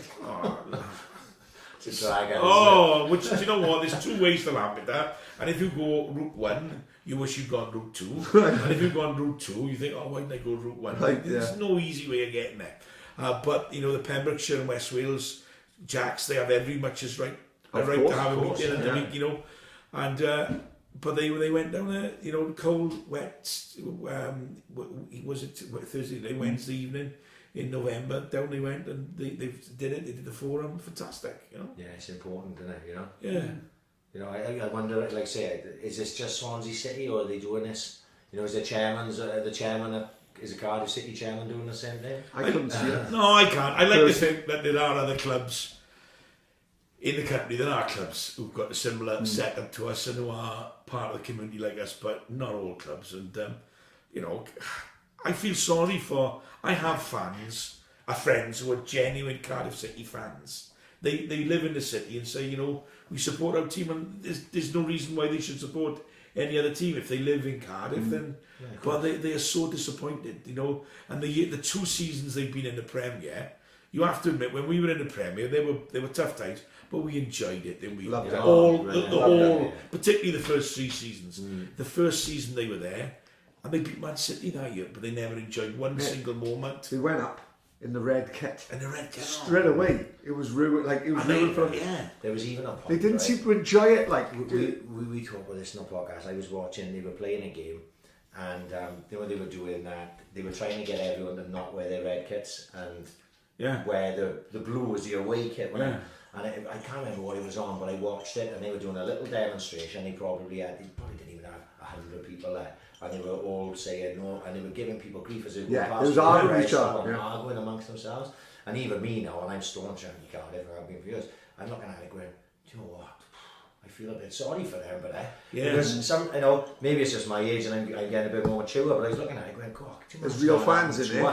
There are, and we go to the Wales game, you're outside in Greg's. Outside for a vegan sausage roll and festive bake, surely. Festive bake, come for I scored murders on WhatsApp. One of the boys stole one and then a festive bake ever. Fucking right, you kicked him out the group. I do this little thing when I do after dinner about the one thing that unites this country, no matter where you go in this country, whether you go to Liverpool, Manchester, Swansea, Llanelli, even Gossaina, the one thing that brings us all together, everybody has a Greg's and Bakers. Yeah. There's nowhere where you can't get a festive bake. No, tremendous. But you talk to people and they are genuine fans, and they've had horrendous times in recent years, and I love going to watch Wales there. I got no complaints. The first time I went to watch Wales there, I was ready to moan and groan and criticise, I parked my car, no problem. Got into the ground, no problem. The stewards were nice. The atmosphere was great. I thought, this is not What was the guy on the mic like, Kev? I know, and thank the Lord, I bought a vegetarian hot dog, and it was vile. So I had something to moan about. I went home, well, the hot dogs are disgusting. Thank the Lord there was something I could moan about. I think it's right Wales playing that stadium. Oh, yeah, definitely. 100%. The Spain game, again, they had the Spain game when we got lost 3-0. Was it 3-0 or 3 or whatever it was at the millennium? I left early, Yeah, it's not right. It was getting in a small stadium. No. It was right at the time when we were beating Italy, playing Germany and Brazil, and they were charging £5 a ticket for children, £10 for adults. It was right, but the atmosphere now is better than Welsh Rugby Internationals, and no disrespect to the rugby fraternity, but I remember when we were playing the World Cup qualifiers, we went to watch, we thought we'd make a day of it in Cardiff, we went to watch Wales-Argentina, because they were the cheapest tickets of the autumn internationals, and we thought we'd just leave a little before the game, and then we'd leg it down into Letchworth to watch the Wales game, which we had tickets for. And I was fed up standing up for people to go past me to buy beer, then coming back, and it's not like that. It's like an event more than a sport. And then nobody's there because it's a corporate jolly. No one's there because it's a day out with a bit of sport attached to it. Everybody who goes to those football games there to watch their team. Even if you take the 30,000 from that stadium, once you put in a Millennium Stadium, even as passionate as that 30,000 is, you lose it because the atmosphere goes out with a big stadium, doesn't it? Was the atmosphere good the other night? It sounded great. Yeah, it was amazing. Really? They started singing Calon Lan, and at the anthem, I was in tears at the end of the anthem, I'll be honest with you. Calon Lan, and then they started singing Amor o Hyd, which is like a real patriotic Welsh song, Amor o Hyd, we are still here, a David Iwan song, and they started singing, no prompts, and of course they sing the anthem without music, because, and it is, everybody comes together, and God bless them, the North Walians, they got a hell of a journey home. I feel sorry in my heart for them, right? My goodness. I remember the days when Wales were playing at the racecourse. Some of our best results was at the racecourse. 4-1 England. 4-1 England. 1980. 3-0 Spain. Mark Hughes with the ball. I think we beat Belgium maybe there. We rushed dinked it over the keeper. But they haven't got anything. They haven't got no rugby. They get no football games. No, nothing. It's great. That's why so many must just go and support Liverpool, because they get nothing. You know what I mean? Well, we lived in Colwyn Bay for 3 years, and Stir Match DIY shop on the main road. Used to see a queue of people outside there every Saturday morning, and they were the Liverpool fans or the Everton fans or the Man United fans, and the buses would be going off. And I get that. I don't get why it happens down here. Though, again, no disrespect to those, because you choose your team, or your team chooses you. But we get good quality football down here. We're very blessed. We've got a great manager, and see these youngsters come through. There's such old heads on those young shoulders, and they're amazing. It's mad how my mate. It's mad how it falls into place sometimes. The under-23 saved us, didn't it? Right, without a shadow of doubt. Like my mate Scott Tancock from the Arvo Club. I know. Great boy, Tanky. Well, then it ran in like a split the sliding doors thing, right? Growing up, apparently Tanky was as good, if not better, than Joe Roden. But Tanky was there when we were a Premier League side, and he obviously couldn't break in. And Brendan Rodgers supposed to love him and all that, and he was like, next big thing. But he'd not given him a chance. Now, if Tanky was maybe a year or two down the line and we're playing in the championship, Tanky starts. I know he's posting with me, cracking boy as happens, proper grafter, love him, you know, he's playing Welsh League and all that. Great boy. But isn't it funny how sliding doors like them under 23 saved us? And like, he could have been one of those 23s, but at the time he was in the Premier League. And it mad how like just... Look at Ben Davis, you know. He was only there because Taylor broke his leg. Yeah, and Neil went in for one of his famous emotional tackles. Laughing about him breaking his leg. No, I think, you know, he broke his leg and all of a sudden Ben Davis gets a chance. The only player in the Swan squad who didn't have automatic windows in his car. He still had windows in his car. And there he was now, you know, qualifying for the Euros and playing Champions League final. Champions League, you know. And I think I heard the manager, which I think was it Michael Laudrup at the time, it was the Portuguese guy. Sousa. No, I was in the Premier League. Yeah, it was the Premier League. Either Rodgers or Laudrup. Whoever it was, they'd been to America on a pre-season tour, and Ben Davis, he'd been noted. In training in the games they played out there, he had been noted.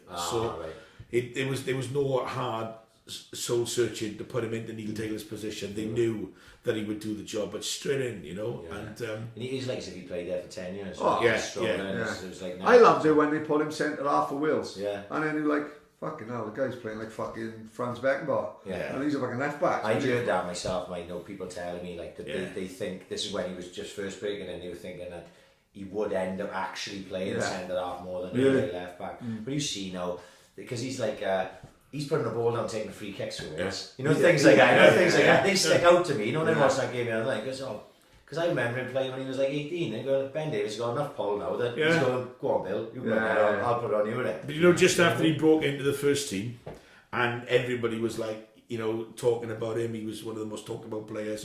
We had a memory walk in absolutely hammering down rain down on Swansea seafront for Alzheimer's, and he was there in the pouring down rain. He came to help start the walk. He's a decent guy. And nothing has changed the boy. You know, he's a decent human being, and that's good to know that. I think they do instill that into him at the academy.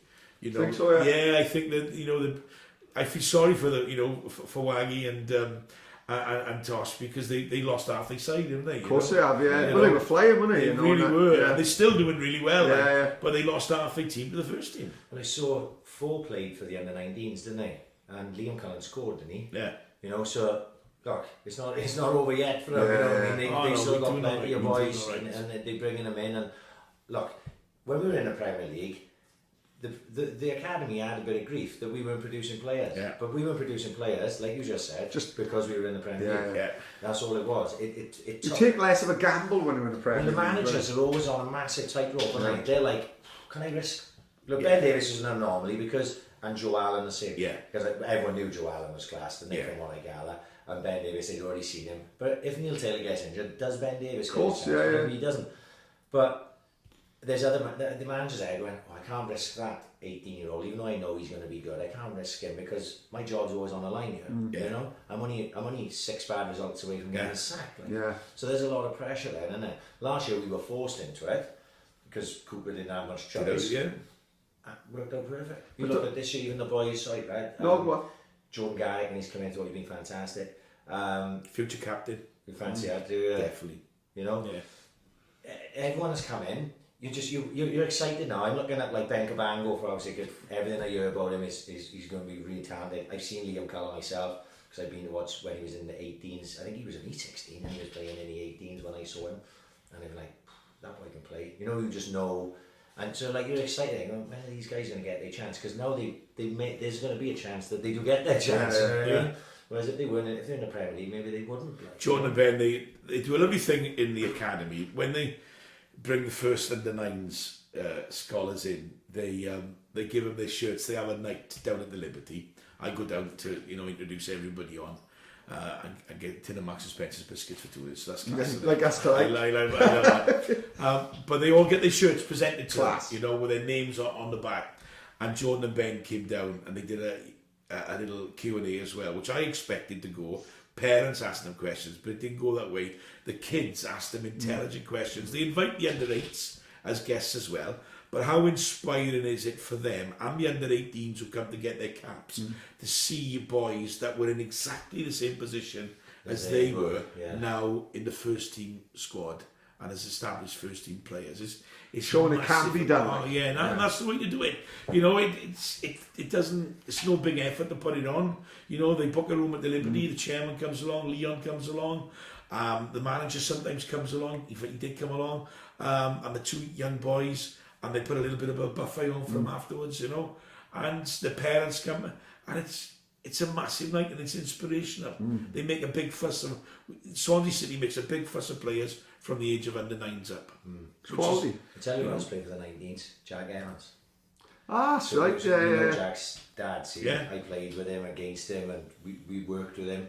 So I'm just thinking of the other names that I saw, Ben Vango and Jack and Ian Cullen, and what he's come back from is just incredible. You know, it's inspirational. Oh my goodness! For all those players, younger and older than him. You know what I mean? And like I say, he's another one that I saw him play in the Checkerade Trophy against Wolves when Ollie McBurney scored. Dan James, it was the first time I seen Dan James, and I went, oh my god. I was like, texting our boys, you should see this kid Dan James, like, you know, he played all the youngsters. And I seen Jack come on sub that night, and I was like, you got a chance here, like, you know, just when you see someone. And then obviously what happened with him, it's like, but I'm just hoping that he can get that chance again, you know, and make it. It'd be one of the best stories that would ever have come out of the club, I think. You've got to look at no clubs are so obsessed with like buying big and buying foreign, and then you look at Chelsea now where that's been taken away from them, and they've had to play kids. Yeah. All these kids that they've had on loan for the last 3 or 4 years have all come back. Look at Mount, Abraham. And was he played like that when he was with us? Right? Goes to Aston Villa, scores like 1,900 goals. Yeah. He scored that many when he was with us. It just when you look at it, like he played for Bristol City, and their style of play suited the way he wanted to play, and he scored loads of goals. So when he came to us, and we just didn't play the way to play. And then I think he's so young, you know. When he was at Celtic, he was an amazing player. He was so positive. Like, I didn't think he was. Been negative with us. He was keep the ball for us. He was screaming at him sometimes. He'd open his body up, you're going, shoot. Yeah. And he'd just step and he'd roll it off, and you're going, no, we want you to shoot. No one in the crowd is going to give you grief if you screw it over the bar. No, I would go like that. Was he that good for Celtic? Well, he scored free kicks over the wall. He was great playing for Celtic. Yeah. He really was. And, you know, when he came here, I was really excited. Yeah. And he brought massive media attention. Yeah. I remember I stand in the game, which is brilliant. Right at the back of the media, the press area. Yeah. I just stand leaning against there.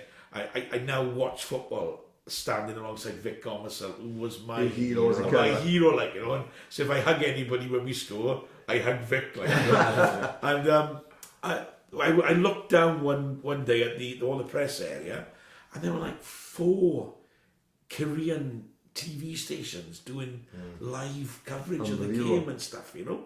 They were just Koreans everywhere. Yeah. Because sponsors as well. We could see it in the stands. You know, when I was walking into games, you'd have like 4 Koreans walking in to watch the game, you know, because obviously he was a big deal for them. They're students here in Swansea, maybe not even in Swansea, but enough that they would come to Swansea to watch. It's not like us in Wales. We don't become Madrid supporters because a Welshman is playing for Madrid. Yeah. We don't become Juventus supporters because there's a Welshman playing for Juventus. But in Korea, they're not so maybe parochial club boys as we are. Yeah. If a Korean or a Chinese player or a Japanese player plays for a club in the Premier League, everybody, the whole country is honoured. I mean, remember when Arsenal signed a Chinese player like 10 years ago, he only played in the reserves. Well, and the Carter, he signed it from Italy. Yeah. You know, that's what happened. Well, I heard that in Korea, if you went in Seoul, in the capital, there's a big, big Swansea City poster. Yeah. Obviously,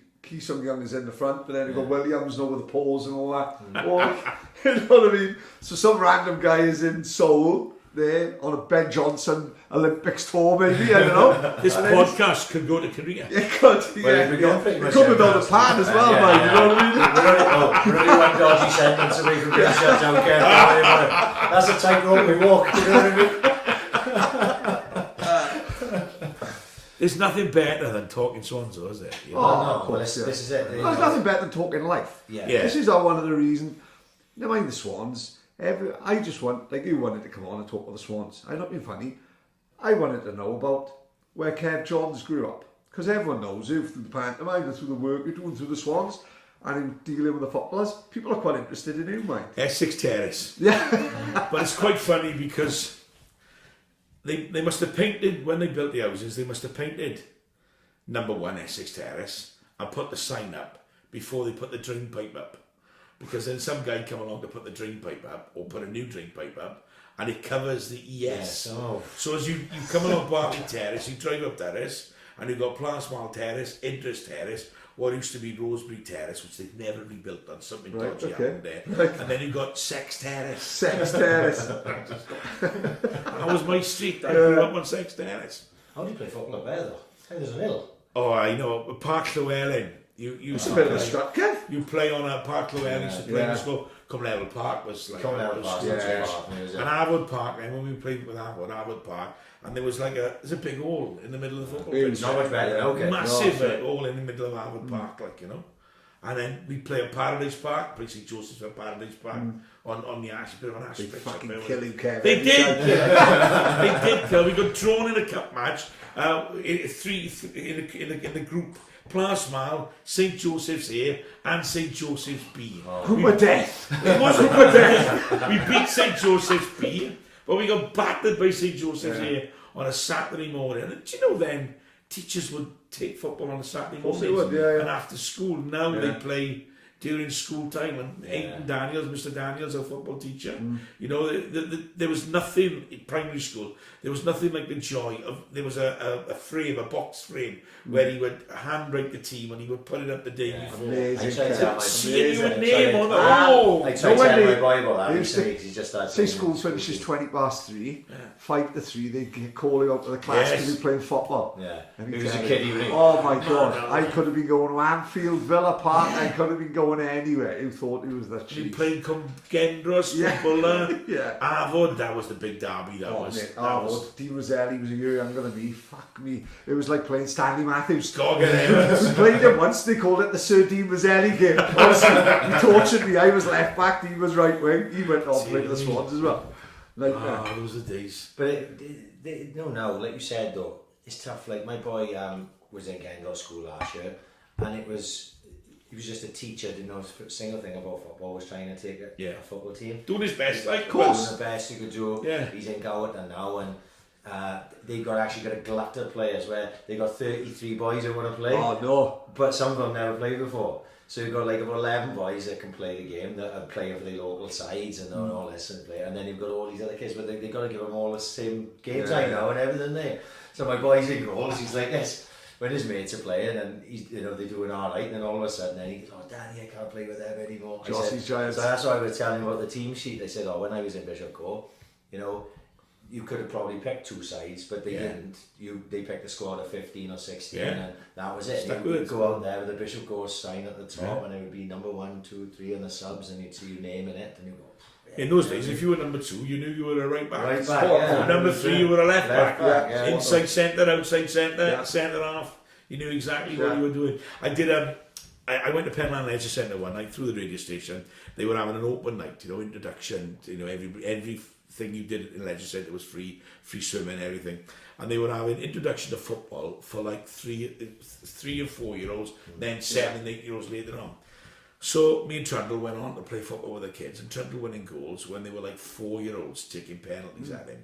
And he was saving them all. I can imagine, yeah. And I said to him, the kid's crying. Yeah. I said, Trans, you've got to let him score. He goes, no, mate. He says, it's not about success. He says, you got to learn about failure. It's not all about. They're not going to score all the time, Trundle, they can't even wipe their own ass.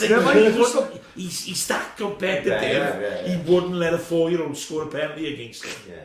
But that's what made him a professional footballer. Yeah.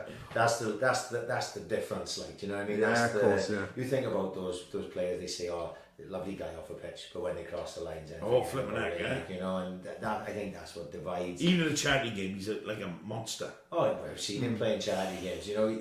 He's still taking the mick, and he's still such a good footballer. And going on, he's getting 41, 42 now, and he's still that level that he's playing at.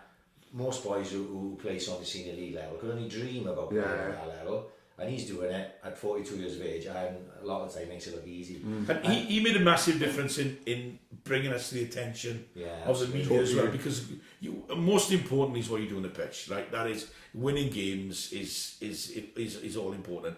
But all of a sudden, through all the tricks he did, and his appearances on soccer, you need that in a commercial world. You need that, that media attention, that media exposure. And almost single-handedly, Trans gave that to us. He was, for me, like, he was the first player that I remember going, he seemed to get you out of your seat. I felt, without the disrespect to anyone that came before him, we were just sort of, we got what we got, what we could afford, what we could manage. It wasn't like, oh, there's a big signing coming here. But when Trundle came, it was like, this guy's doing different stuff. We've never had a player, not in my... I don't think the league had seen it. No. Chrissy Warren was amazing, but he wasn't doing that stuff. Who's doing these things? Over the shoulder, rolling the ball. Unbelievable. What? I couldn't work it out. And when you see those goals now, on Twitter every now and again, it'll show like a Trundle package. And he used to do that thing, didn't he? And it didn't matter where he was on the edge of the box, but he'd get it in, and he'd do that roll, he'd roll it out, and then roll it back onto his left foot. And every single time, he'd skin the defender. And then it was just a shot would come in, bottom corner, whatever. And you're just going, I can't remember us having a play, because obviously I'm too young to remember, like, the Toshak years. I was born in 79. So am I going, flip? Sorry, man. I'm 40 Monday, don't worry. That hurts. I'm going, no, he's the one that people start going to see, didn't he? Yeah. The crowd start to pick up, because you're going, have you seen this guy Trundle? No, I don't go to watch the Swans much anymore. You've got to come and see this guy Trundle. And then Robbo came, and then Leon came, and then they all came. They were all characters, weren't they? Monk, Brits, and Tatey. And that's where I started really. I'd sort of grown up with the Swans, but that's the team I fell in love with, if you know what I mean. That was the sort of 2004, and then moved to the Liberty. That's the team that I fell in love in, and then obviously up until this point. He must have been the only League One player with his own range of clothes. Crazy. LT10 range of clothes. Amazing. It's mad when you think about it, though, isn't it? Yeah. He was a superstar player in League One. League One, he was. And when he came to us, everybody, that's Brian Flynn did it. Brilliant job, A brilliant, not only did he keep us in the Football League, but he brought all these players. He brought Leon down, he brought Trends down, he brought all these players, Very underrated man. Well, saying that, about keeping us in the league, what was your day like with the Hull game? I thought I was having a heart attack on the pitch. Right. I had blood pressure. I've been on tablets ever since. Really? And the lead up to the game was quite incredible. It was like a cup final. There was a Dutch television station, and then they showed the programme in Holland, and there were dodgy videos being sold or DVDs being sold of it for weeks afterwards. But when the game started, they wanted us to sing the Welsh national anthem, and the Football League said, no, you can't line up the players and sing the Welsh national anthem. So what we decided, we would sing the anthem, but we would sing it as close to the players coming out, so they would hear it in the dressing rooms. And I arranged with Steve, who used to play the music. I would say, as soon as I heard him go, da-na-na, play da-na-na-na-na-na-na, I would say, everybody on their feet, let's sing the greatest song, our national anthem in Wales. Brilliant, yeah. I swear to this day, I heard da-na-na-na-na-na-na. So I said, come on guys, let's get up on our field. And I looked up in the box, and Steve looking up going, what? I hadn't heard it. So when you started, you can't say, oh, sorry, let me joking. I'm not going to sing it. I don't know why, we'll sing it later. So I started going, we sang it again, and the company, see it, Swans, we did it years before. But once you started, you had to carry on.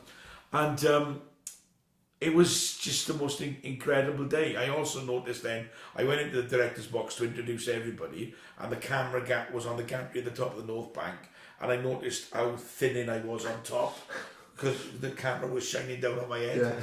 But it was just and it was unthinkable that we would lose that game. And you feel sorry for Exeter because they were going through exactly the same as we were that day, but our team were immense. They were awesome that day. Do you think if we go down, we struggle to come back?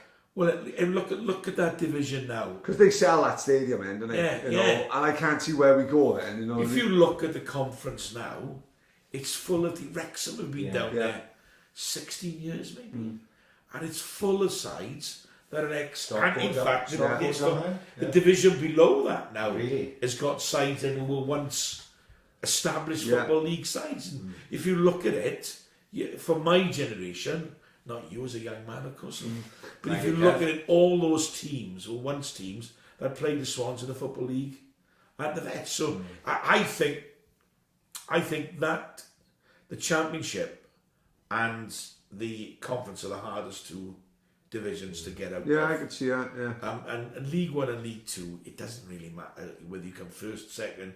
It's all about getting out of it, like, isn't it, really? You know, that's why I'll never forget the day at Rotherham, you know, how it turned, because that should have been the greatest celebration of football. Both sides were promoted, and if the Swans won or draw, we'd be champions, and if Rotherham won, they would be champions. It didn't matter who was first and second at that level of football, and you know, we lost Terry that day, and it was just, it should never have happened. You know, that should have been a celebration of football. Of course, yeah. Should have been, and that's what that game is remembered for, then, isn't it? Yeah, you know, that for me, and Bezian's passing are the two darkest days ever for me and my involvement with Swansea City Football Club. I remember coming into the Vetch on the Sunday, and there were people there. I remember seeing Julie and Hugo Valerio. They were sitting in the stand. There were flowers being brought in. And on the Tuesday, we were playing Aston Villa in Keith Walker's testimonial. Right. And John Gregory, Aston Villa were in the cup final on Saturday. John Gregory brought a full Villa side around. And I remember going into the dressing room to explain to Villa what we were going to do. And the looks on their faces when they were in the away dressing room at the Vets was like, well, there's a standpipe coming out of the wall, you know. But they were immense. They brought a floral tribute, and Gareth Southgate was the captain, and that's why I find myself softening towards England a little bit now he's manager, because I remember what he did that day. David James was the goalkeeper, and who goes to a football match expecting not to come home? Yeah, that was just awful what happened that day. And we had they asked me to say a little prayer, and that was the first time we did anything kind of chaplain with the Swans, and silence, as is always with the Swans fans, impeccable. If it's right to clap, they'll clap. If it's right to be silent, they'll be silent. You know, and sometimes a minute's applause is more suitable. Yeah, I always knows who judges that, but as you said, it just happens naturally. You know, and then when Bezian died, you know, he'd recovered from his injuries and his health scares, and he'd gone home knowing that coming back the following season he was fit to play, and he went out with his brother. It wasn't a wild night out. He just went out with his brother for one drink, you know, and he came home and went to bed, and his brother found him passed away, you know, and that was full career in front of him as well. Yeah, he was a young man, you know, and I remember we had a little service down at the stadium, which we decided would only be for staff, colleagues, players, the people who worked there. But if somebody came out of the club shop and said, "What's going on?" they would be welcome to join. But no one wanted the media there. They didn't want television cameras. Yeah. It was a private moment, you know. And we had it by the gate where they put all the flags and scarves and shirts. And what a tragic loss that was to the club, you know. And that's why when we did get promotion, you know, they all wore the shirts. And Shefki Kuji was like, oh, God bless him, he was, you know, devastated, you know, and they absolutely devastated. They were so close, you know, they were like brothers, you know. All of a sudden, this young man had got home and had died, you know. And because of he was from a Muslim family, he was buried very quickly. So only Shefki got out there for the funeral. He was the only one. He jumped on a plane straight away, and I remember talking to him. We made a phone call to see if he was okay. From the Swans car back, he was, you know, out in Albania, you know, and he was devastated. And then when they came back to play, it did affect some players. I bet it did, yeah. Absolutely, yeah. Fans sometimes need to understand that. You know, we all have bad days at work because sometimes somebody in the family is ill or something like that. And sometimes there's a reason why a guy who's 100% dependable, scoring goals for fun, sometimes he hits a bad vein of form. Sometimes there could be a reason for it. Like not always, but sometimes. But when, it's not just on when anyone from a normal background has a bad day in work, no one really notices because they were in the spotlight and in the public eye and he judged on his performance. And as you said, he was not always someone who would be 100% dependable. Yeah. Who knows what's going on behind the scenes? And you know, when you guys, when we make mistakes at work, nobody notices the mistakes, perhaps. But when they make a mistake, like a goalkeeper, normally 100% dependable. Fumbles a ball. You know, it's on the telly for days. It's on a bloopers video or DVD that comes out for Christmas. And I sometimes they live, and it's the part they well. Don't get me wrong, they're well compensated. They're well paid, but sometimes they're humans with a mum and with a dad, and you know, and with a brother, a sister, and a child. And I do feel for the boys sometimes, you know. Yeah, we had a lot of that, didn't we? Sort of the last few years in the Premier League. It was tough all time for as a fan and as a player. I imagine. I know, like, you know, as a fan myself, I was getting frustrated with the team. You know, but like you said, I'm sure they. You know, how many really down tools. I don't think, you know, it was just wasn't happening, was it? And don't get me wrong, every supporter has the right. You know, when you pay the money, it's not a cheap sport. No, it's not. To follow, you know, and you see a family, you know, with 2 or 3 children all in kits and with coats, and you think that's cost a few quid, like, you know, and ticket prices are not maybe at the levels of Arsenal, Chelsea, and, you know. But it's not a cheap game to follow. So they have every right to protest. They have every right to complain. Please don't think I'm saying that they don't. But sometimes it's not all. Everything isn't what it seems to be. Yeah. And I have one particular story which I can never share because it is of a confidential nature. But I have one particular story in mind where I know where somebody hit a bad time of form, and I know what was going on and what was in their head. You know, you just see them as these players on a football pitch, but you don't see them as a father, as a brother, as an uncle or a whatever, you know. They're heroes as well, you know, they're heroes, you know. The kids now, you know, we don't see Man United shirts and Chelsea shirts. That's the great thing, isn't it? You see Swansea City shirts, and there were 2 kids walking past my house a couple of years ago singing, "Take me to the Liberty, way down by Rossi's, where you can buy a bag of chips and £1.33. Brilliant, you know. Yeah. That's the difference, I think. You know, in our sort of age when we were growing up, Swans were 4th division side, and you followed a top side, you know, like Liverpool or Man United or Arsenal, this and that. But you went to the Swans. It was that's the way you did things. Now that's not the way. It's very rare. You know, my boy just for Swansea City. He's never considered supporting anyone else. Yeah. You know? How amazing is that now, isn't it? It's just That's brilliant, isn't it? He's more hardcore than I am. Good boy. My son is, you know what I mean? Good so boy. he's been to more games this year than I have, and I haven't missed many because like if I can't go for one reason or another, he'll go with my dad. Cause, you know, so and that's the way it should be. We go to games, me, my dad, and my boy. You know, like 3 generations. We went to Nottingham Forest last year away, and surely that's what it's about, like, isn't it? You know, my old man took me when I was 8, and I took my boy when he was 8. You know, wish my youngest one had come, but he just likes playing. He's not so fussed on watching, like, you know. But he's playing for the Saints, it don't matter. Next generation. That's the teams I support now. I am a bit of a 3-team boy now. I support Saints under 9s, Ulsters under 12s, Ulsters, and Swansea City Football Club. You know what I mean? Swansea League is legendary, isn't it? Yeah. Died down, I think, simply because of a generation thing. Yeah. I just think kids just don't play football. Like the generation before me would say my generation weren't as good as them, and our generation will say, this generation, you know, we're near as good. But there was more people playing in our era, and there was more people playing again in the era before us, because there was just less to do. You know what I mean? Heaven forbid our kids now, they've only got a TV in every fucking room. Isn't it? You know Remember what I mean? when being sent to your bedroom was, you dread that. Oh my lord. I'm happy to go now. Yeah, send me up. Everything. Laptop, TV, exactly. PlayStation. Send me to my bedroom now every night. I'm quite happy to do that. But I see a lot, because I'm at kids football on a Saturday and a Sunday, there's the junior section of Swansea football is tremendous. It's thriving, right?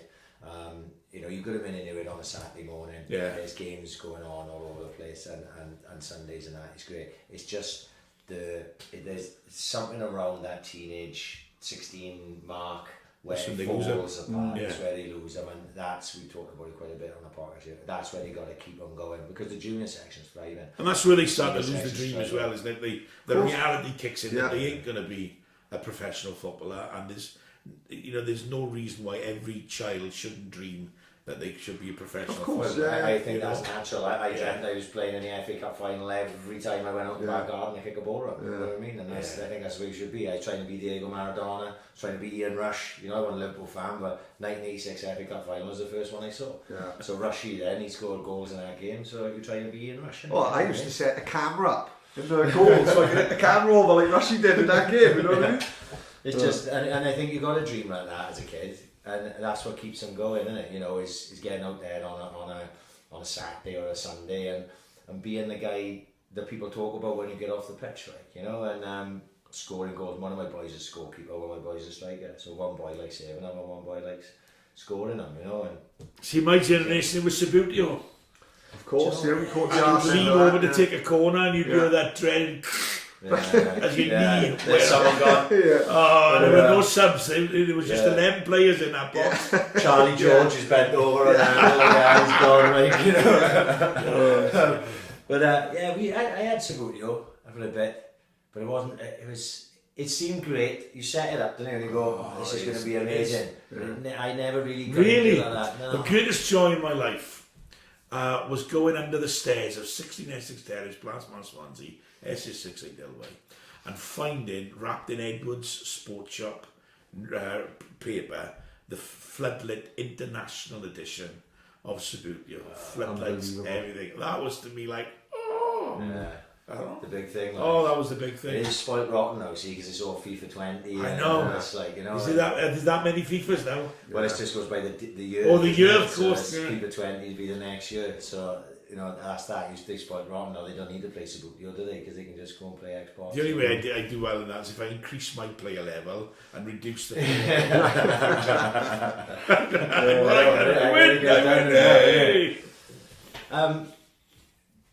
Do you, with the whole switch over of the boards, because you must have had a great relationship with the previous board, Yeah. and I would say, I'm not speaking about, they were your friends. Yeah, we weren't, you know, Martin's a plasma boy. So no, Martin's from school days, you know, he's slightly younger than me. He went to Pentrafford, whereas I didn't have the choice to go to Pentrafford. I missed it by a year. I had to go to Dunera. And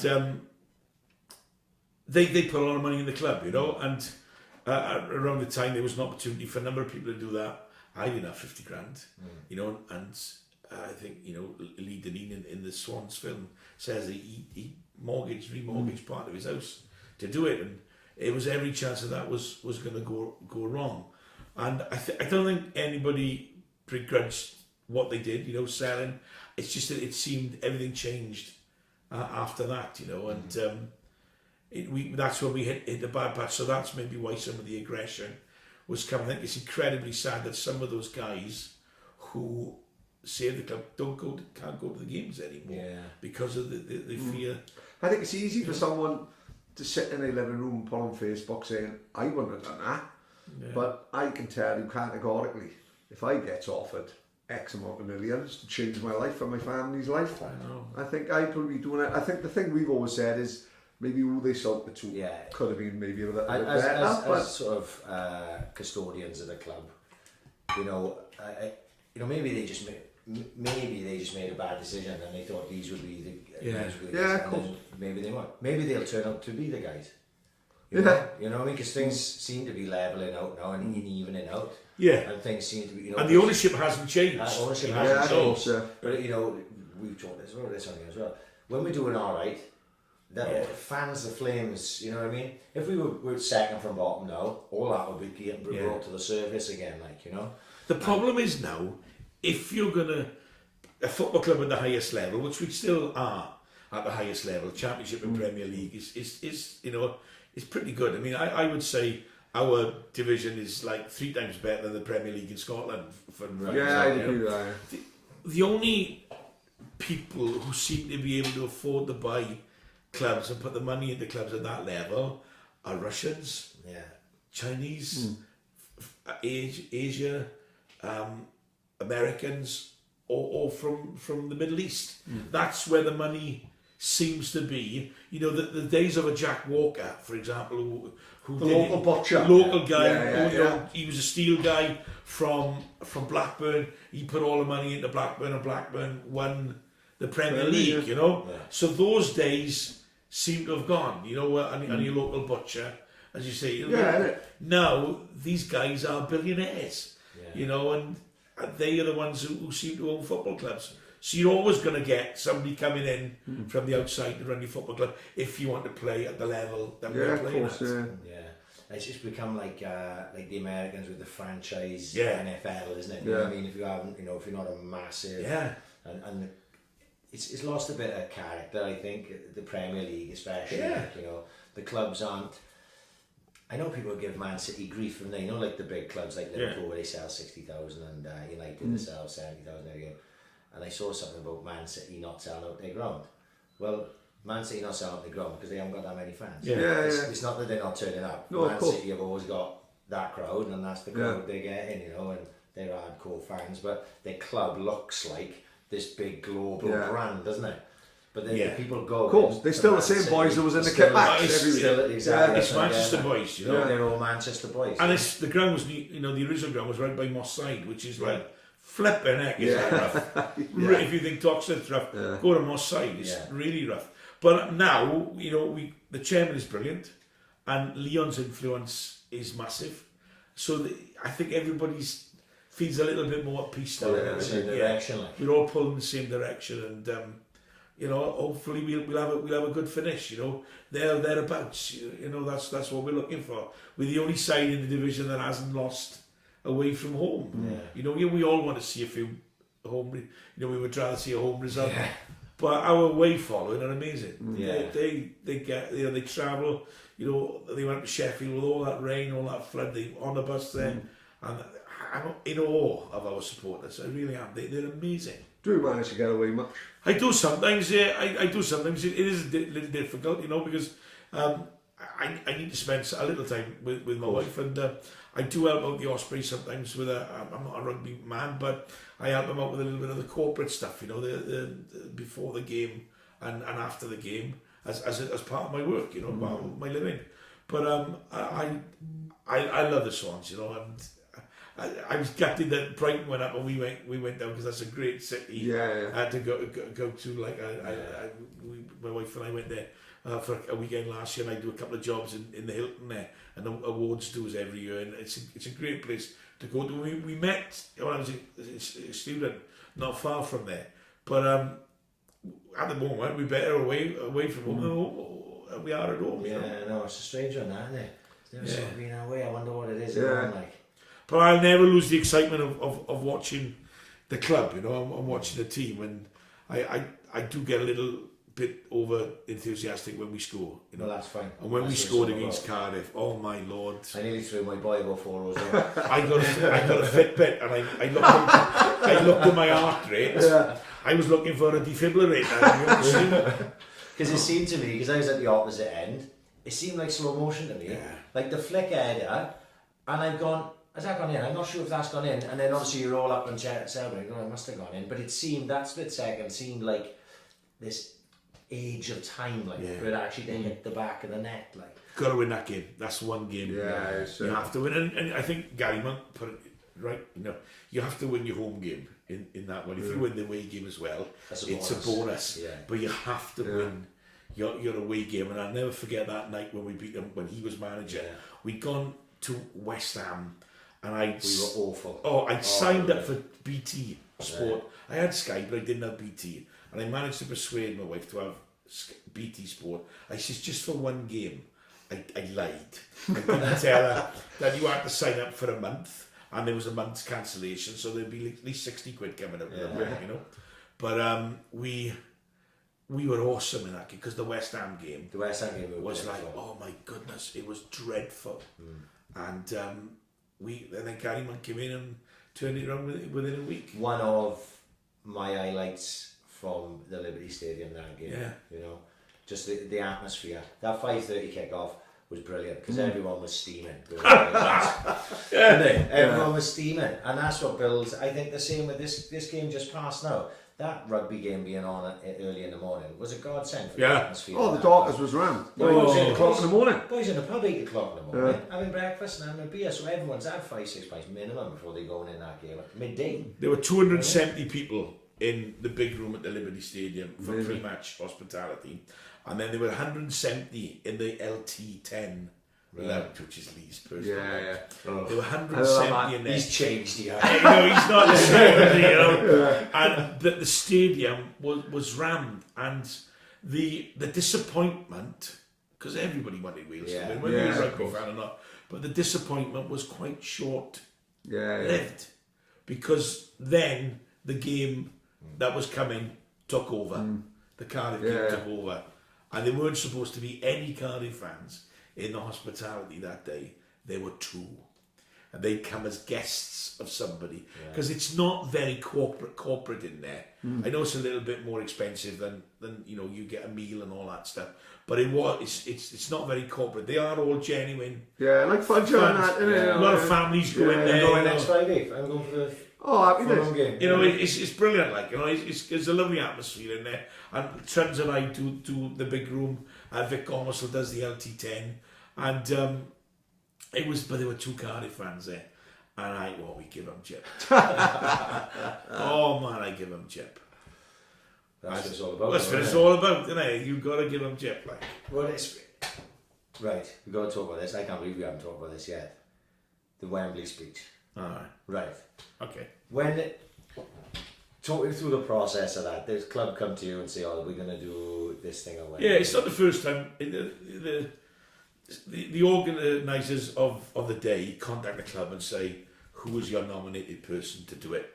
I done it at the Northampton game, which we lost. I done it at the 2 games in the Millennium.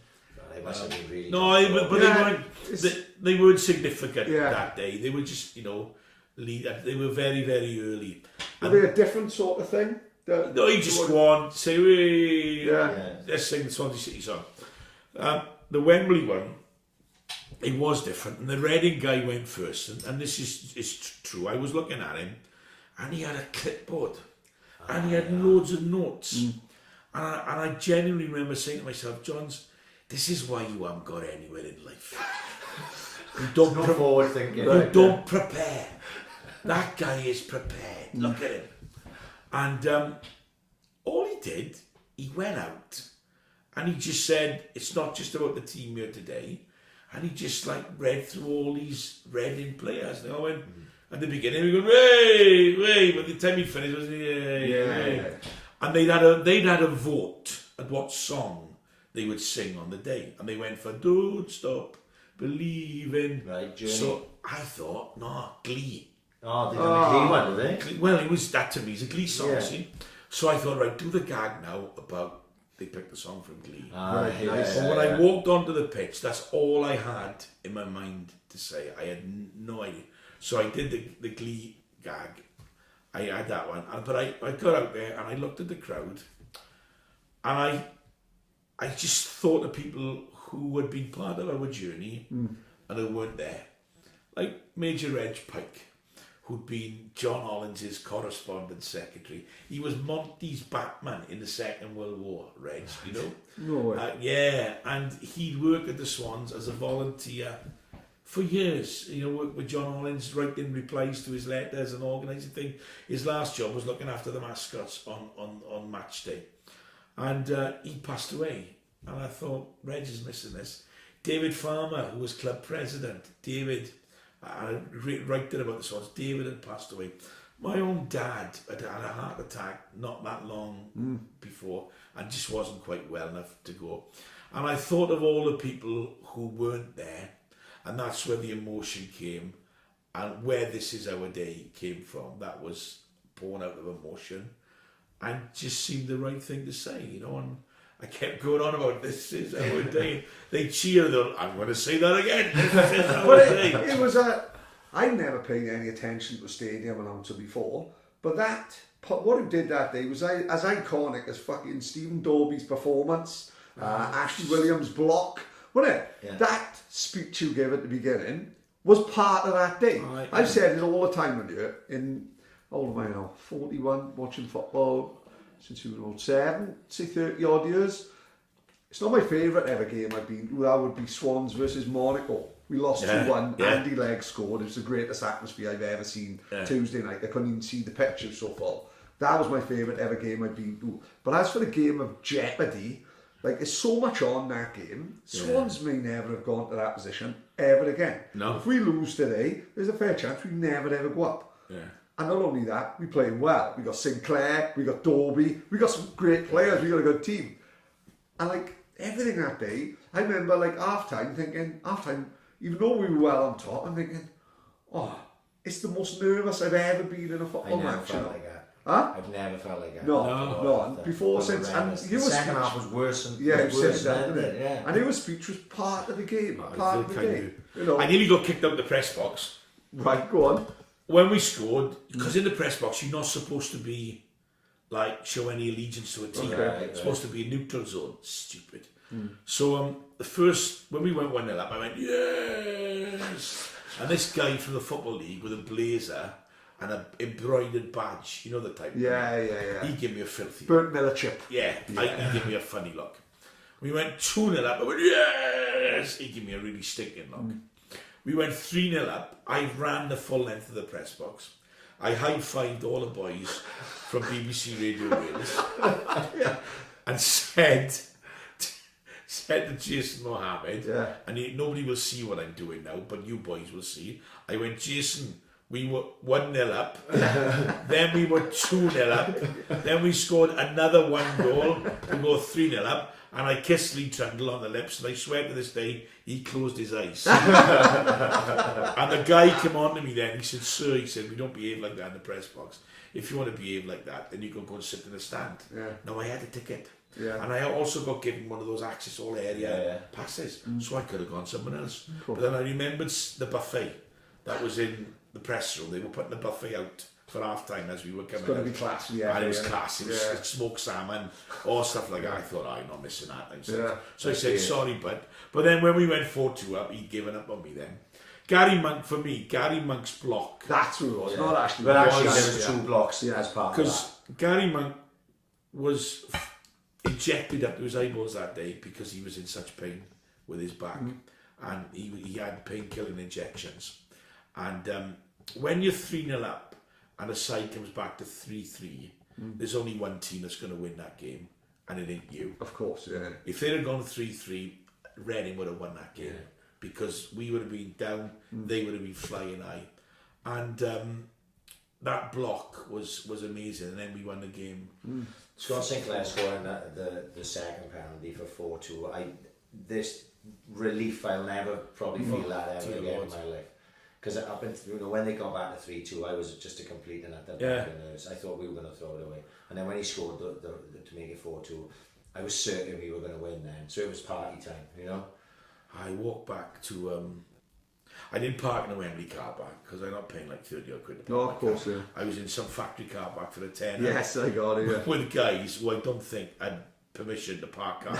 But they had yellow jackets on, so they're all right. And it wasn't my car, it was from the radio station, so I didn't care. So I went back to the car and I walked across the Wembley car park, like everybody hammering the windows, like was magical. And then the journey back down the M4, particularly when we got to the Severn Bridge, and God bless them, Cardiff felt, they left 1 or 2 little messages for us, which I thought was very, very kind of them. But like Trundle was in a car with a sunroof, and he was at the Severn Bridge. He was out to the sunroof, like the Pope in a pulpit, And it was just the Severn Bridge. I've never not been bothered about queuing at the Severn Bridge. Like it was amazing. It was incredible, and it was a wonderful day. And it's gone now, and people, sometimes I read people saying, that's past, and we never forget our past. Never forget the Swan side I used to watch. Tony Millington was the goalkeeper. Lenny Orchard was still playing the first season. Really? I watched him. I saw Ivor's last game. Mel was playing, you know, Di Gwaitha, Herbie Williams. Oh my goodness. Lives on the corner. Herbie Williams, well, you know, they say Herbie, they would have a nip of brandy before the game, and Herbie would have the first one, and then they would go, the bottle would be passed down the line, and Herbie would go into the middle, and then Herbie would be at the end. I know if it's a true story, but Kurt tells that story. Yeah. And when the ref went to do the toss-up for kick-off and put his hand in the pocket, Herbie would say, no, it must be my round by now, like, you know. And that was this Di Gwaitha, and they all stayed, you know. Vic Gomersall came, he was played for Man City. Vic's now the compere of the Penland Club, you know. Di Gwaitha, painter and decorator, Jeff Thomas. Every man in the town have been to a gig emceed by Vic Gomersall. Yeah. Do you know what I mean? Yeah. Legendary. You know, Jeff Thomas, Man United didn't, you know, there was a Man United connection. Yeah. These guys were like local, they were all more or less local boys. And Tony Millington, God rest his soul, he's no longer with us. You know, he had an accident. He was running a pub in Ireland, and I think somebody had a drink, and he said, "Don't, you're not going driving home." And Tony went to drive him home, and he had a car accident, which put him in a wheelchair. Yeah. He played for Wales. He was. I wrote a column in the Evening Post, and I've written tomorrow about the game that's just gone, and I talked about the Northern Ireland game at the Vetch in 1970. 30,000 people were in the Vetch that day, and they didn't come to see Wales, they all came to see George Best. Yeah. And Tony Millington was the goalkeeper. Swans won 1-0 that day, like, and it was the second time George Best had played in the Vetch. He was 17-year-old when he first played there.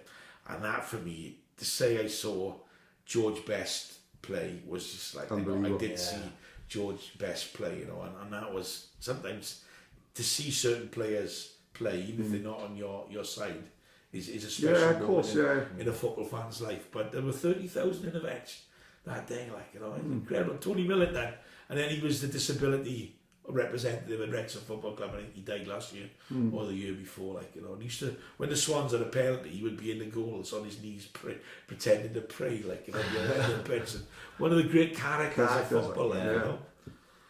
Amazing. Absolutely amazing. You right? I know we're working in the morning, probably. No, I just want to talk about Kev Johns' MBE. Oh my goodness. You know, how does that come about? Have we ever had a member of the British? Have we ever had an MBE in here? I extremely doubt it. But can't have been even an MBE, is he? Huh? Percy Gilbert come in. Yeah, Captain Beanie meant the Queen. That's what he told us, isn't it? Captain Beanie an MBE? You may be your second member of the British. No, I don't think so. He's definitely meant the Queen. Yeah. How does that come about? I don't know. Have you got to be nominated? Somebody nominated me, which is, you know. I could see how that happens, though. The chat, the work you do, the work you do for the I thought it was a letter from the tax office. Right, okay, yeah. Because it comes on your Majesty's service. And I got a bit angry. Who thought it's because you hadn't cancelled fucking BT Sport? I know. And you get this letter, and it's very humbling, you know. It was for services to charity, and my dad used to work a full shift for BP and then go and drive the ambulance for the Multiple Sclerosis Society, or would drive the ambulance and then go and work a full shift. So I'd been brought up in a home that said that volunteering was what you did. You know, that if you had time and you had the ability, you would help the vulnerable, or you would do so. I just did, you know, what I do charity auctions, I compare concerts, and so what, you know. I don't give any money, I extort money out of people to buy things, you know. And I sold a football once, which I said was the ball that scored the last goal at the Vetch. I think it was a training ball. But the last one in training. Yeah. But I went up then to Buckingham Palace, and it was the Queen, you know. No. Yeah, it was the Queen. Because it could either be Prince Charles, the Queen, or Princess Anne. Now it can be William as well. And I'm a working class boy from Essex Terrace, Plasma. Yeah. My dad was a tanker driver.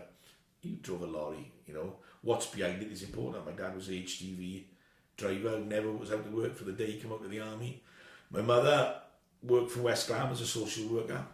But we were a normal working class family, and you know, and all that. There I am standing in Buckingham Palace with these most incredible people from the world of business, from the world of the military, from the police, from the world of show business.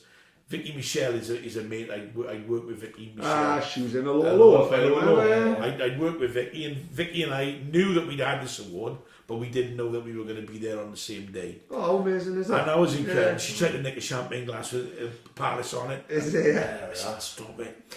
And we were talking to this guy, I don't know his name, but if you ever watch Sky, he's their royal kind of commentator. Right, there you go. And he was in the TAs, and he was there for an award linked to that. Because some people are getting knighthood, some people are getting military medals, OBs, MBs, British Empire medals, everything. And he was talking to us. I think it was Vicky was the draw, but he was talking to us. And he said, I must go, I want to meet this young guy who's getting a military cross. And if people say, what was your greatest memory of that day? This is, I met the Queen, I had the award, but this is my greatest memory of the day. This guy, 23, 24, he was getting the military cross. He'd run 400 metres under fire from the Taliban. Now, 400 metres is a full circle of course, running track. Right. 400 metres with snipers shooting at him.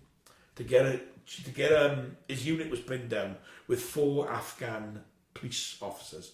And he got a lorry and drove so they could get in the lorry and drive off. And he saved his whole unit. That is an incredible act of courage, and he was in his early 20s. We wanted to meet them, I wanted to meet them, and he took us then to meet them. And the guy was humble, you know, it was really, it's what I'm trained to do. Didn't think about it, the adrenaline was flowing, but my training kicked in, and I thought, that guy, and he was the last guy to be presented to the Queen that day, and she spoke to him the longest, and rightly so. And when I met up with my family then, it was quite funny because like they don't have one person doing loads of things. Like one person does everything. The Queen doesn't pin the medal on you. You've got a bar pinned on you, and she hangs it on the bar. You know, it's easy. So you come out, one person takes the medal off you and passes it to another person who puts it in a box. That goes to another person who hands it to you. Somebody takes the pin off you. Somebody gives you the programme or the order of service of the day. So there's about 6 people doing what you and I would do. Right. And one of the people, she was from Morriston. She said, she went everywhere. Kev Johns. She said, do you do a radio show? I said, yeah. She said, my mother and father listen to you. I said, where are you from? She said, Morriston. Monkey Town. I know. Unbelievable. Proper Monkey Town. Yeah. But it was a great day, but my abiding memory will be meeting this young man, you know, who I would have ignored the lorry and said that we'll get a helicopter in you, like, you know. So it was incredible. That was incredible, and I'm very humbled by it. And I never wear it. You know, people say you should. They give you a list of certain events you can wear it to, and I've been to many of those events. I don't wear it, particularly on Armistice Day, because I don't want anybody thinking that I won a medal. Yeah, guys there who won medals. I did buy a little one for 20 quid, a mini one that you can wear, and I wore it once, but the pin broke, so I haven't worn it again. Right. I'll take it as a guy in the market, apparently. But it was, you know, it was just, you know, as I said, I'm a working class boy from Essex. I'm not being overly humble now or with false humility. And then I was standing in Buckingham Palace. It was a proud moment. Right? Yeah, it was a proud moment. I was going to say, it must be so proud for your family. Yeah. You know, wife and you. My mum and dad, they weren't allowed to come in because you only get 4 tickets. One must be for you. So one for the wife and my kids. And my mum and dad, but they came up as well. Of course. And they were outside. And they were able to come into the courtyard. Well, actually, my mother just walked in, but that's another story altogether.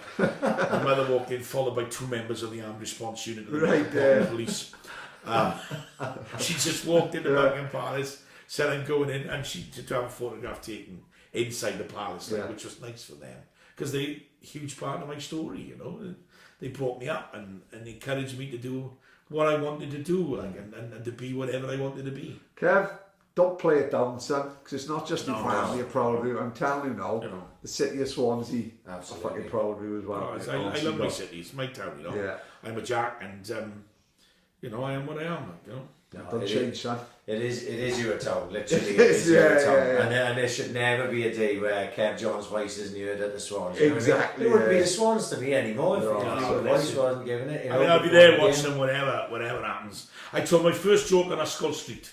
Really? Little community centre, not the one down the bottom, Yeah. but the community centre by the lane, which is... I know it's no houses, no houses now, flats, innit? yeah. I told my first joke there, and I did my first ad lib there. I was only 13, and I was doing a comedy sketch where the girl was supposed to be my girlfriend, Carol Thomas, local girl, and I had an emu puppet. Right. And she said, you're always, the gag was, you're always down that chip shop. It's that girl at the chip shop. And I said, it's not me, it's him. He loves her whistles. Without realising there were connotations to say it. Right, okay, And I got in trouble with the church for saying it again. Not the first time I've been in trouble with the church. Exactly. And not the last time I've been in trouble with it either. Oh, on that note, Kev, I would like to thank you Cheers, very much. thanks for your time. Thank you Thanks very for your much. honour to do it. It's been everything and more. Yeah. We're out here. Thank you again, Kev. And good luck to Swansea Saturday. Yeah, Millwall and then Fulham. Ooh, 2 big games. I'm going to be there for the Hey, good luck with the pantomime, don't forget. Good luck with the pantomime. Yeah. Peter Pan? Peter Pan. So, who do you play in Peter Pan? I play Mrs. Smee. Mrs. Smee, is it? Yeah. Well, we are. My kids are going and my missus are going. I'll be there. Yeah, it's become a new tradition for us. We goes every Christmas Come and Eve. say hello around the back. Christmas Eve. Oh, Christmas Eve. Yeah, I love it. Yeah. Can't fault Used to it. go for Scran and get pissed. Now we goes to see Kev Johns. We'll be going round the back. I'll be like your mother in Buckingham Palace. I'll be fucking walking. Come round the back, let me know. Drop me a text, come round and say hello. And on that bombshell, we're out here. Cheers, Kev. Cheers, boys, thanks a lot. Peace. Ah, thank you.